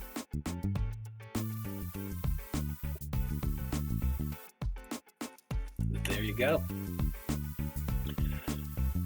So, good news is you get to add that one social point with him because of what you did in the club. You're also gaining another social point because you have slightly impressed James Ronin. Oh, cool. Thank you. Congratulations. Wow. Only slightly? Slightly. He's still a superhero. He's just an asshole. That's all it is. Yeah. He's just an asshole. Nice. I said a superhero. Well, we've come to the end of our of our free time phase. So we're going to be heading into investigation next. But before we do that, everybody gets to add a social point with somebody they interacted with during this during the free time phase. Yes? Sorry, what did Kat do during the free time phase? I forgot. Dance club. Dance club. Dance Oh, that's right. Dance club. Okay, cool. That feels like so long ago. I remember now. But, so everyone go ahead and add in one more tally to whatever NPC you interacted with during your free time phase.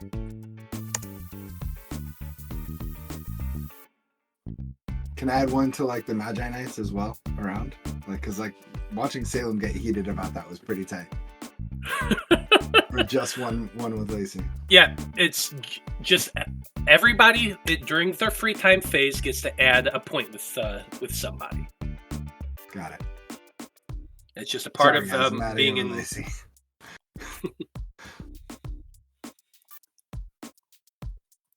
Okay, well, next up is our investigation phase. So let's go ahead and move into that.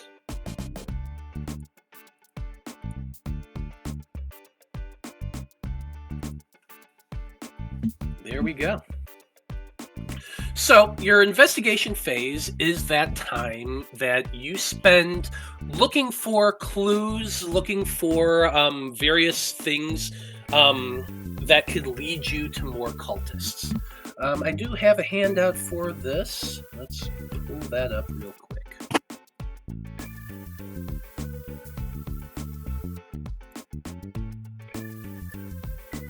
So during this phase, you all are going to be investigating the presence of the invading evil by collecting information and investigating rumors. You can either choose to look into specific things. For example, if you have something that you know of that you want to get more information about, you just go and investigate that. If you're not sure what to look into, you can do one of many things. You can go to the library and do research. You can watch TV. You can listen to the radio. You can even go around and just talk to people and try to find rumors and things like that. Most of this collecting information is... well, it's done in your student persona, obviously, and all you're going to be doing at that time is to make an investigation check. And you tell me what it is you're trying to do, we kind of go from there. So, I know, Damien, you also said that you wanted to make sure Lacey gets home okay and see if anyone's following her during that time. You can do that. Yeah. Oh, go ahead. I think a quick question would be, does Melody let us all know about the coupon? Oh, she's not in chat anymore. Uh-oh. Internet issues I'm again. here. Oh, tight. Just dark. Yeah, you dropped from video, but as long as you're here, that's cool. We That can works. hear you. Well, I mean, right now, all of you all are kind of in separate places. Aisha, Kat, and Melody are still at school. Damian, David, and Salem are over at the arcade with Lacey. But you do have your communicators, so you can chat and discuss what your plans are. So why don't you take a moment to do that? I think Kira can hear us, but can't talk back to us. Can you hear me now? Yes. Mm-hmm. We can hear you. Okay, good. Yeah, I mean, I guess I'll update the group on what Lacey told us. Well, I'll ask Lacey, like, hey, do you mind if I let the other Magi-Knights know, since, you know... Oh, yeah, absolutely. I don't mind. Who are the other Magi-Knights? I don't think you've told me who everybody is yet, David. Oh, yeah, it was only a couple days ago. So there's them, and then, Melody and Kat and Aisha, right? I think. I mean, I've seen you with a bunch of people. I'm not sure if I've met them myself or not. Oh, you'll meet them later, probably. Yeah, so, I mean, getting everybody filled in on what's happening with the janitor is probably a good idea, if you're okay with me letting everyone know. And yeah, I don't mind. I kind of feel like I always want to help you all out. The Magi-Knights helped me out. If anything I can do to assist you, I'm always happy to. Cool. I want to trust her. I do. Salem is slightly apprehensive and would like to do an insight check on this, just because, like, she is actively asking who the other members are, and I think even thinking she's a good person, that would raise some fun. Make an insight check. 18. She seems very earnest in what she's saying. My brain went the other way, where I'm like, oh no, she's gonna throw herself into so much danger. Yeah, so I'm gonna get on the communicator and let everybody know what Lacey told us about the janitor and what the plan is, and ask, how everybody else's time is going. I just had dance club. I didn't do anything else. I don't know if anyone else found out anything. First, I want to say, I feel like once the conversation with the Herald would have been done, I feel like that would have probably been done a little bit quicker than the rest. Aisha would have went and tried to meet up with Kat and then meet up with Melody after their clubs to try and centralize locations.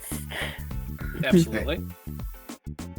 But she's gonna convey the nothing lore she got from the Herald. Nothing lore? And you're gonna...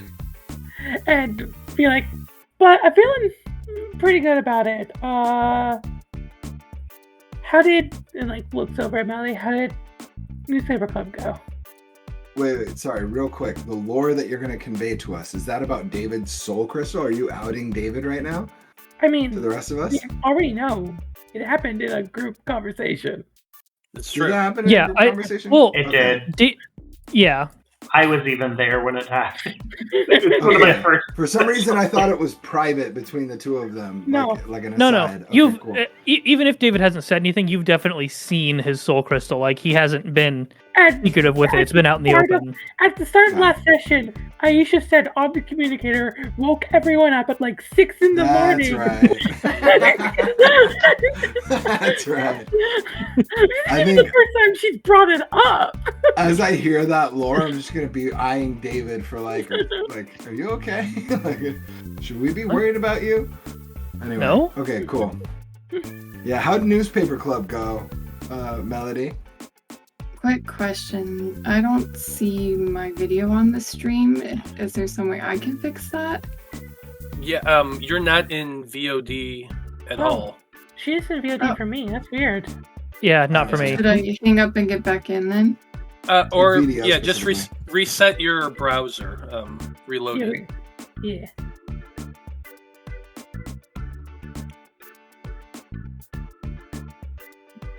Hey, while we're waiting for a second, Matt, how many tally points would it take to buy a camera? That is an excellent question. Nothing fancy, just a single-use throwaway vacation camera. Oh, just one. Okay. Wait, then what would it take to get a regular ass SLR? Not like a Polaroid. No. They were all the rage back then, man. They were. I gotta find that. I'm looking for that sheet that explains exactly how you use the budget tallies. So bear with me a second.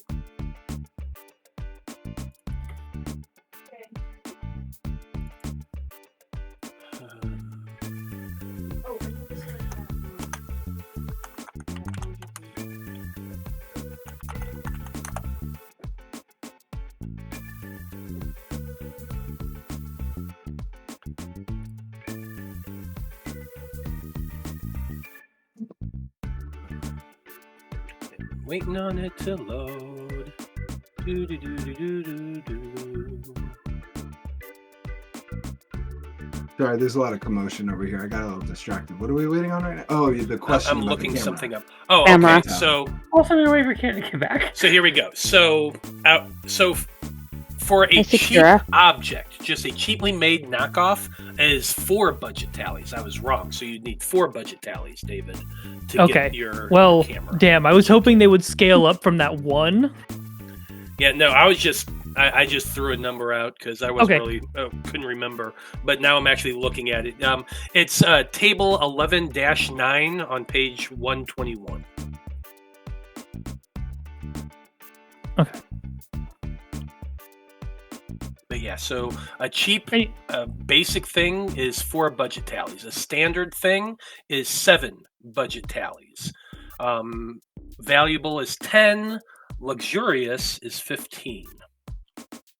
Well, I only got 5, so... Wait. So Melody, how'd newspaper club Do go? a kind job.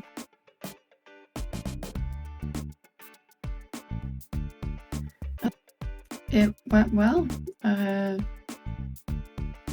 James gave me a coupon to Restaurant Imperial for 50% off for us to all have dinner.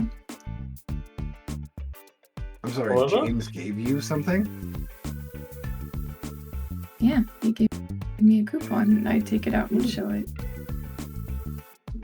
Sounds nice enough. I like when gentlemen give me 50% off meals.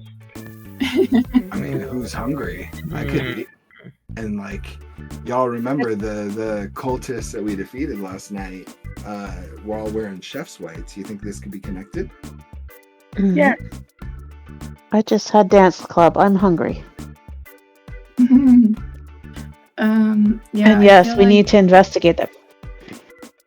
Yeah, and I feel like James gave this to us for a reason. So, since he loves to be Hey, cryptic. Lacey, you want to grab a bite? But James is never nice. If this is official work, we should leave Simmies out of this? Right. I mean, she Yep. seems involved. Part of me's curious if the janitor is going to follow us all to the restaurant if she Listen, clocks his Hen is all here for you.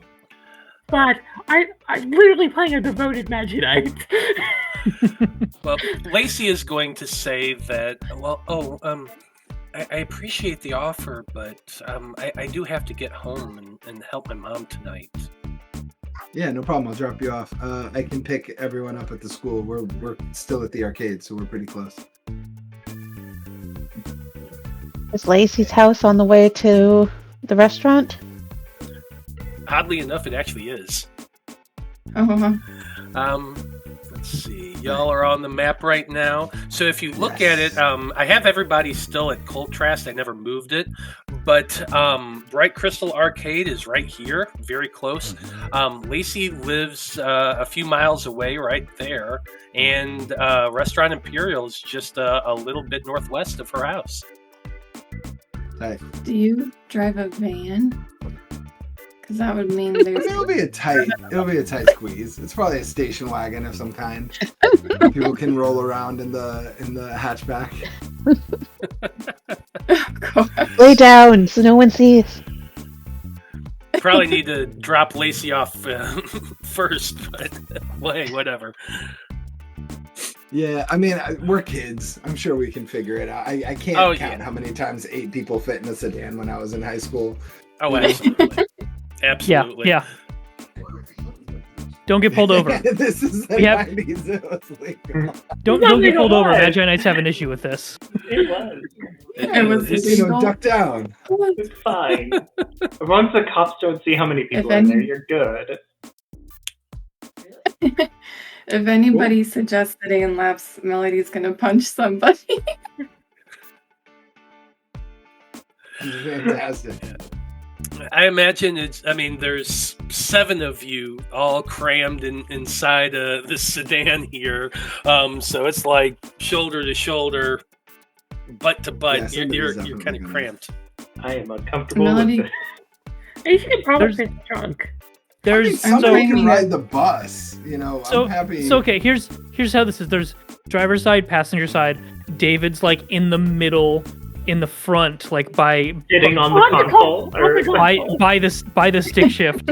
There's Yeah. 3 people in the back, and then 1 person like on the floor in the back, kind of sitting sideways. That's Aisha. She's small enough to do that. Yeah.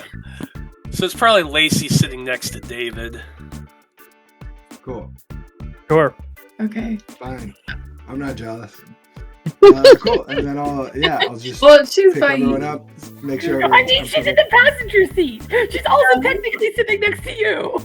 Oh, she's in the passenger seat. Yeah. I thought Yeah. everyone was in the passenger seat for some No, reason. David. Got it. David's sitting in the front. David's the only one small enough to like sit in the most awkward spot in the. You're smaller than Lacey. All right. In all fairness, they're of a similar size. Yeah. It's debatable who's the smaller of the two, but we all know it's David. Melody's short too. So sweet, and so I'll drop everyone off I'll drop Lacey off at her house. And do we make perception checks to see if we see the vehicle? You absolutely can make a perception check if you want to. I want to see if she recognizes, and I'm going to ask her if she sees his car at the school when we pick up everyone else. Well, it's sitting by windows. Can more than one of us make checks?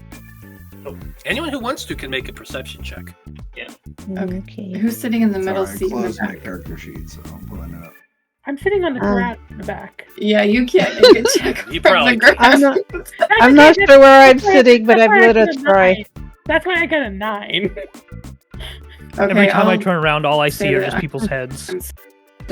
We keep accidentally making eye contact, like looking right at the same time. That's a 12. Thank you for I got a focusing on the road. 21. I have a Okay, so 16. So good news-ish, I guess, is that you don't see any cars following you. Even Lacey kind of looks back and analyzes the cars behind, and no, it's none of those. He drives a kind of old, ugly pickup truck.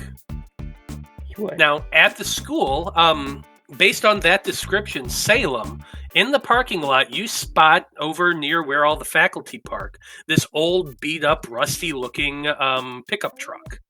And you pointed out... What's that? I was going to ask, is it familiar to us? Is it the same pickup truck that we saw last night? Oh, no. Oh, okay, got it. No. That was a brand new Ford F-150. This is like a rust bucket from the 70s. Okay, cool. It's gross and offends me.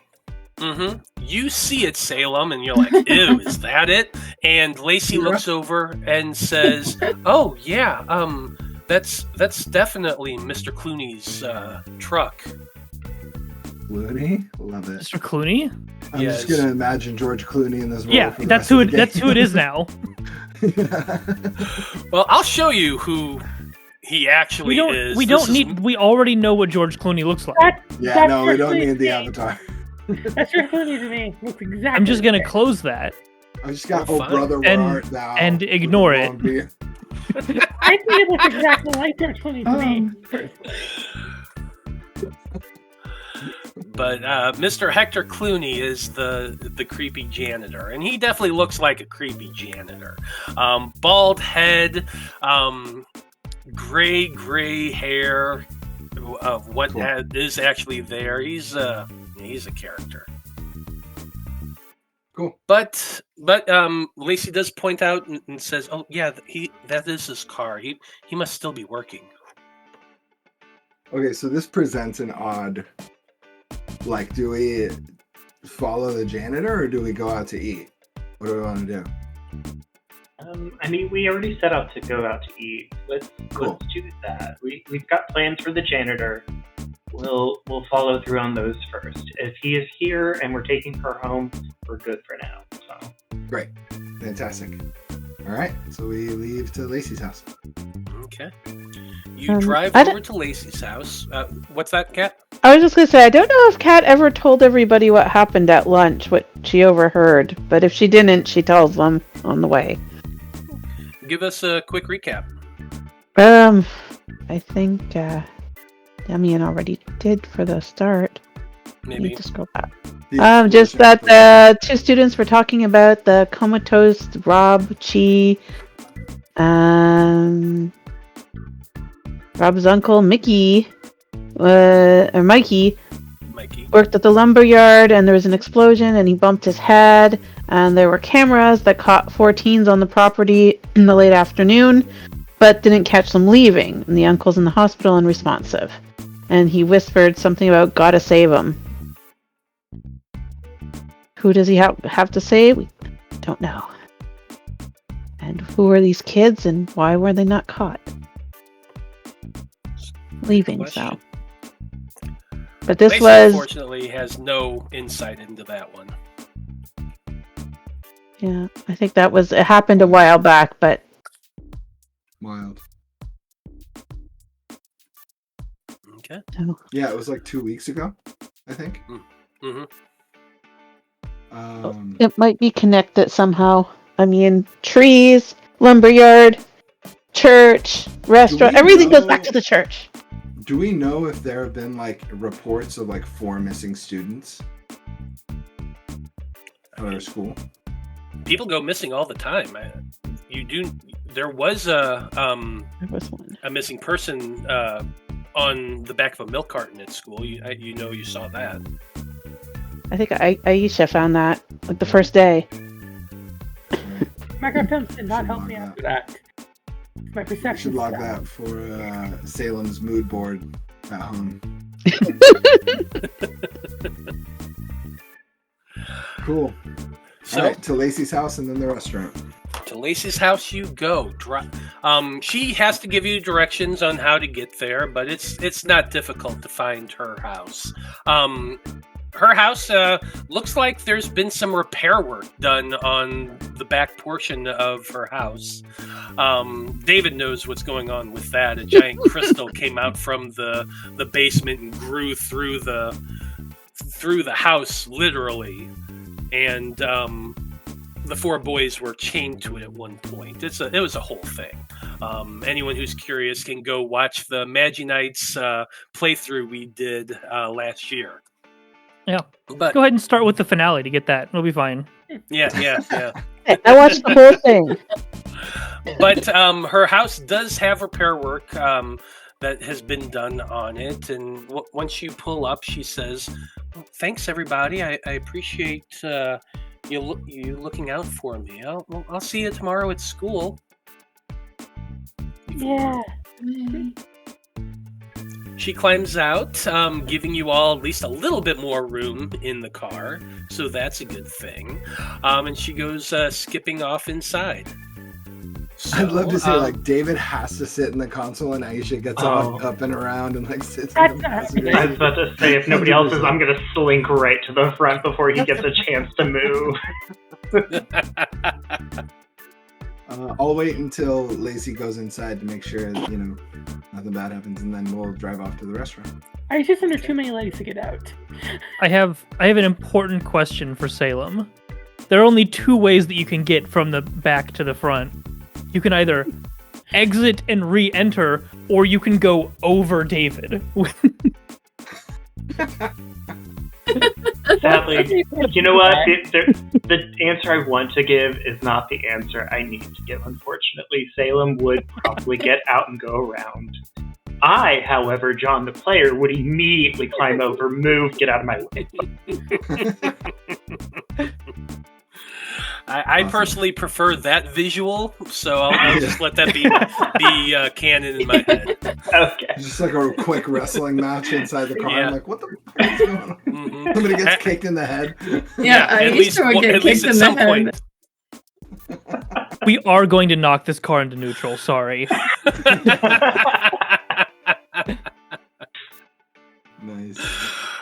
So after that chaos ends, you start making your way to the northwest where Restaurant Imperial is.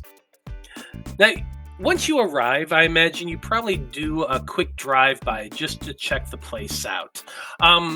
Restaurant Imperial, the building itself is an old stone building. It actually once was a church building that had closed down that they renovated.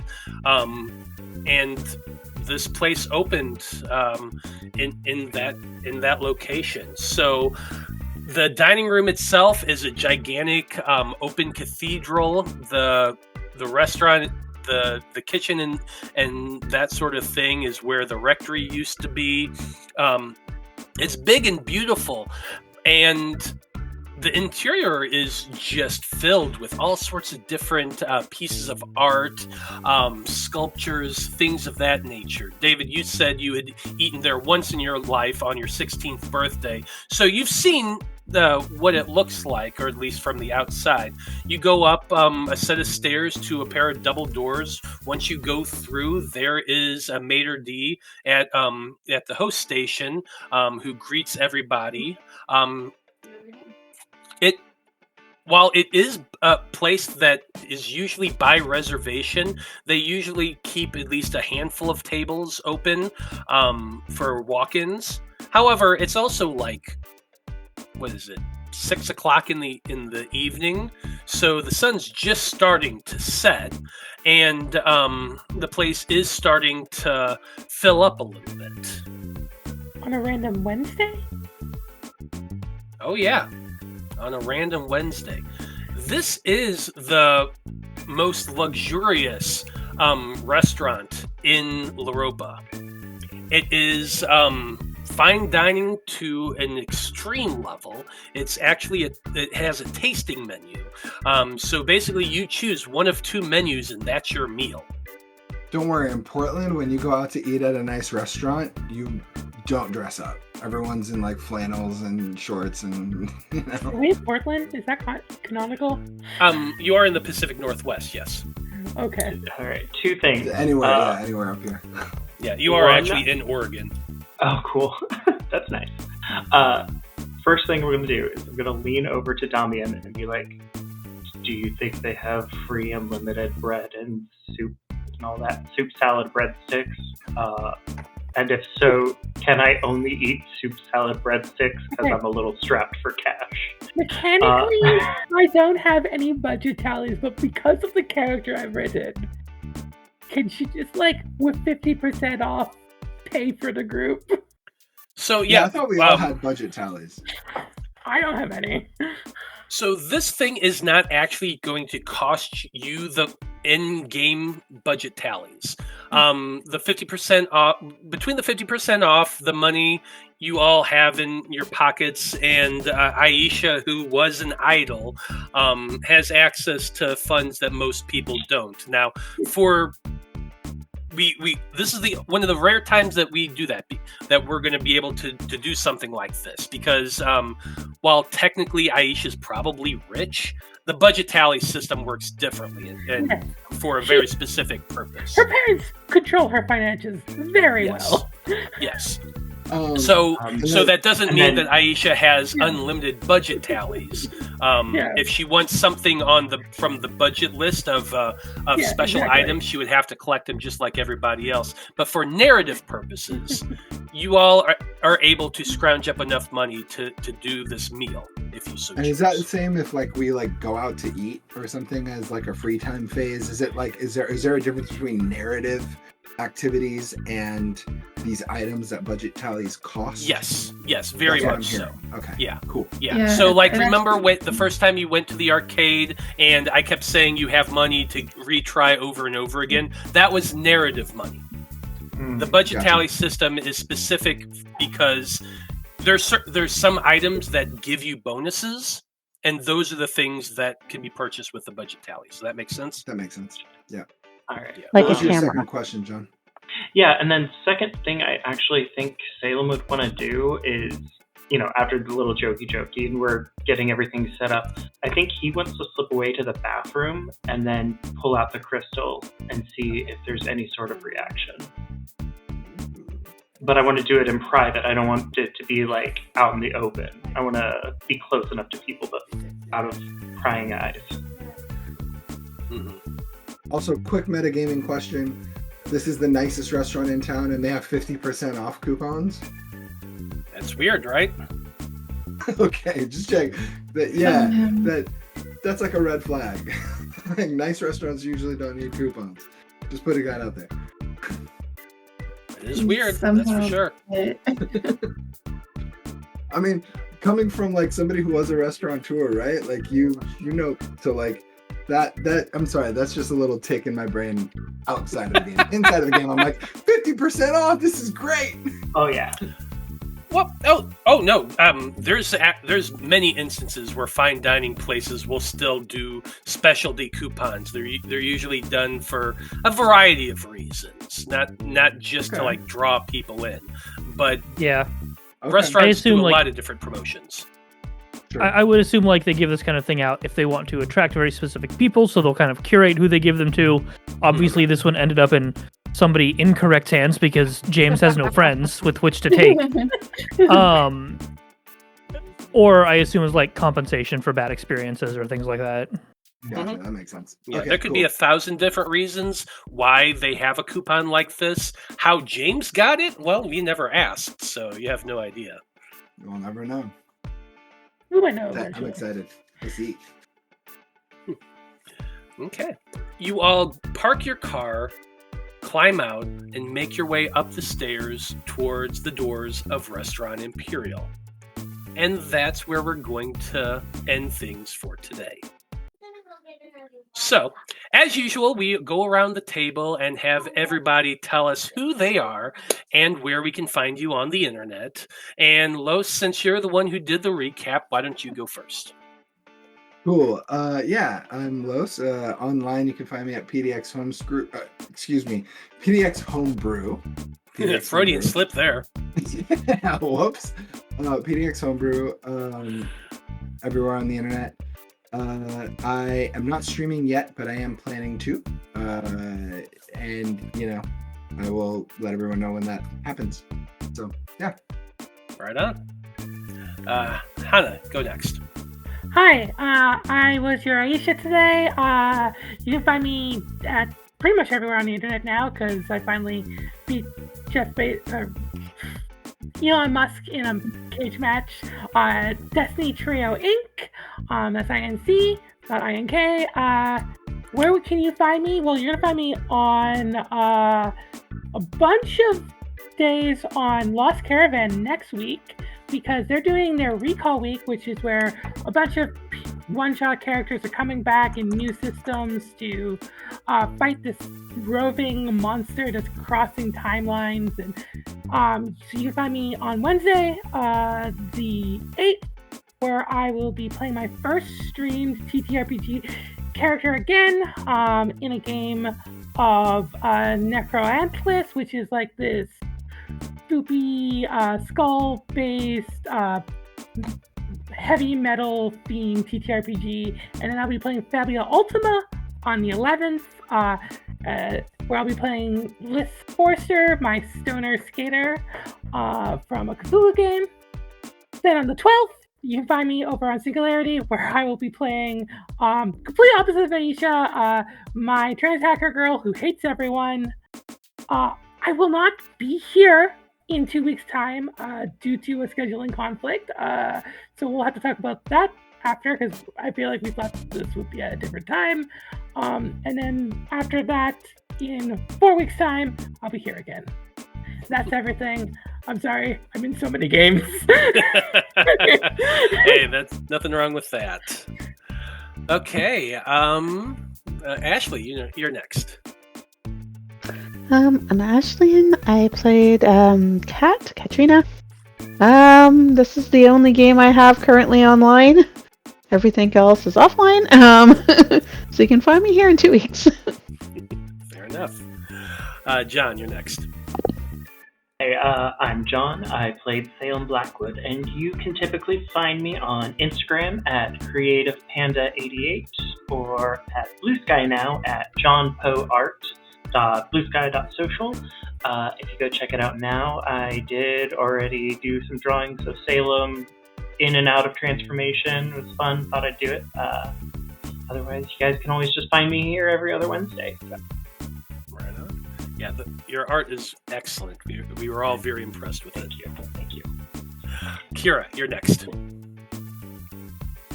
Okay, I hope I don't lag too much since I'm having internet trouble. But I'm the assistant creator of Magi-Knights with my husband Derek. And I'm Kira. And I'm playing Melody tonight. And you can find any of our stuff, our social media through our website, magi-knights.com. And you also can find a link to my children's book, My Dad the Game Master, which is on Amazon. And Magi-Knights, you can buy the PDF on DriveThruRPG. Definitely go check out both of those. Okay. Tensei, you're next. Yeah. Hi. My name is Tensei from, everywhere. You can find me over on Blue Sky at Tensei Dragon, TENSEI DRAGON. I forgot how to spell things in the middle of that for a second. You can also find me working behind the scenes on most shows over on the Bard Rock Cafe network of shows. We just launched a new Monster of the Week campaign called Monster Cafe about a group of monster hunters called the Van Helmans trekking their way across the United States in an RV, causing as much arson as possible. It's a fun time. Grab it on wherever you use podcatchers. Monster Cafe without the accent over the E, because we don't want to be hard to find. That's fine. Other than that, I will not be in Fabula Ultima despite my greatest wishes on the 11th, because I will instead be playing Pathfinder with Matt over at All at the Table. Which is always a lot of fun. Yeah. Okay. That's it. I'm doing mostly off-camera work. Yeah, it happens.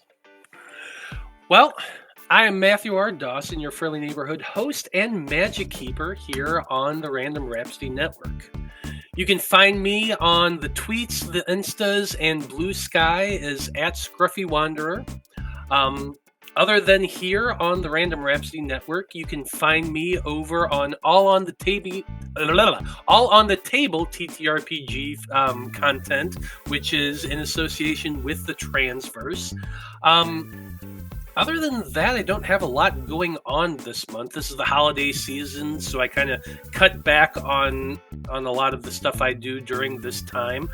But in January, we have our next big campaign starting up here on the network, which is called the Aethertech Wars. It's a Pathfinder 2 campaign. We've got some of the players from the Debauchery Circus joining up with a few new players. It's going to be a lot of fun. So definitely come check that out. It's going to be on Mondays, opposite the Fab 5 campaign, which should be ending about that time as well. So it's going to be Mondays at 6 o'clock every other week, starting in January. So definitely come check that out as well.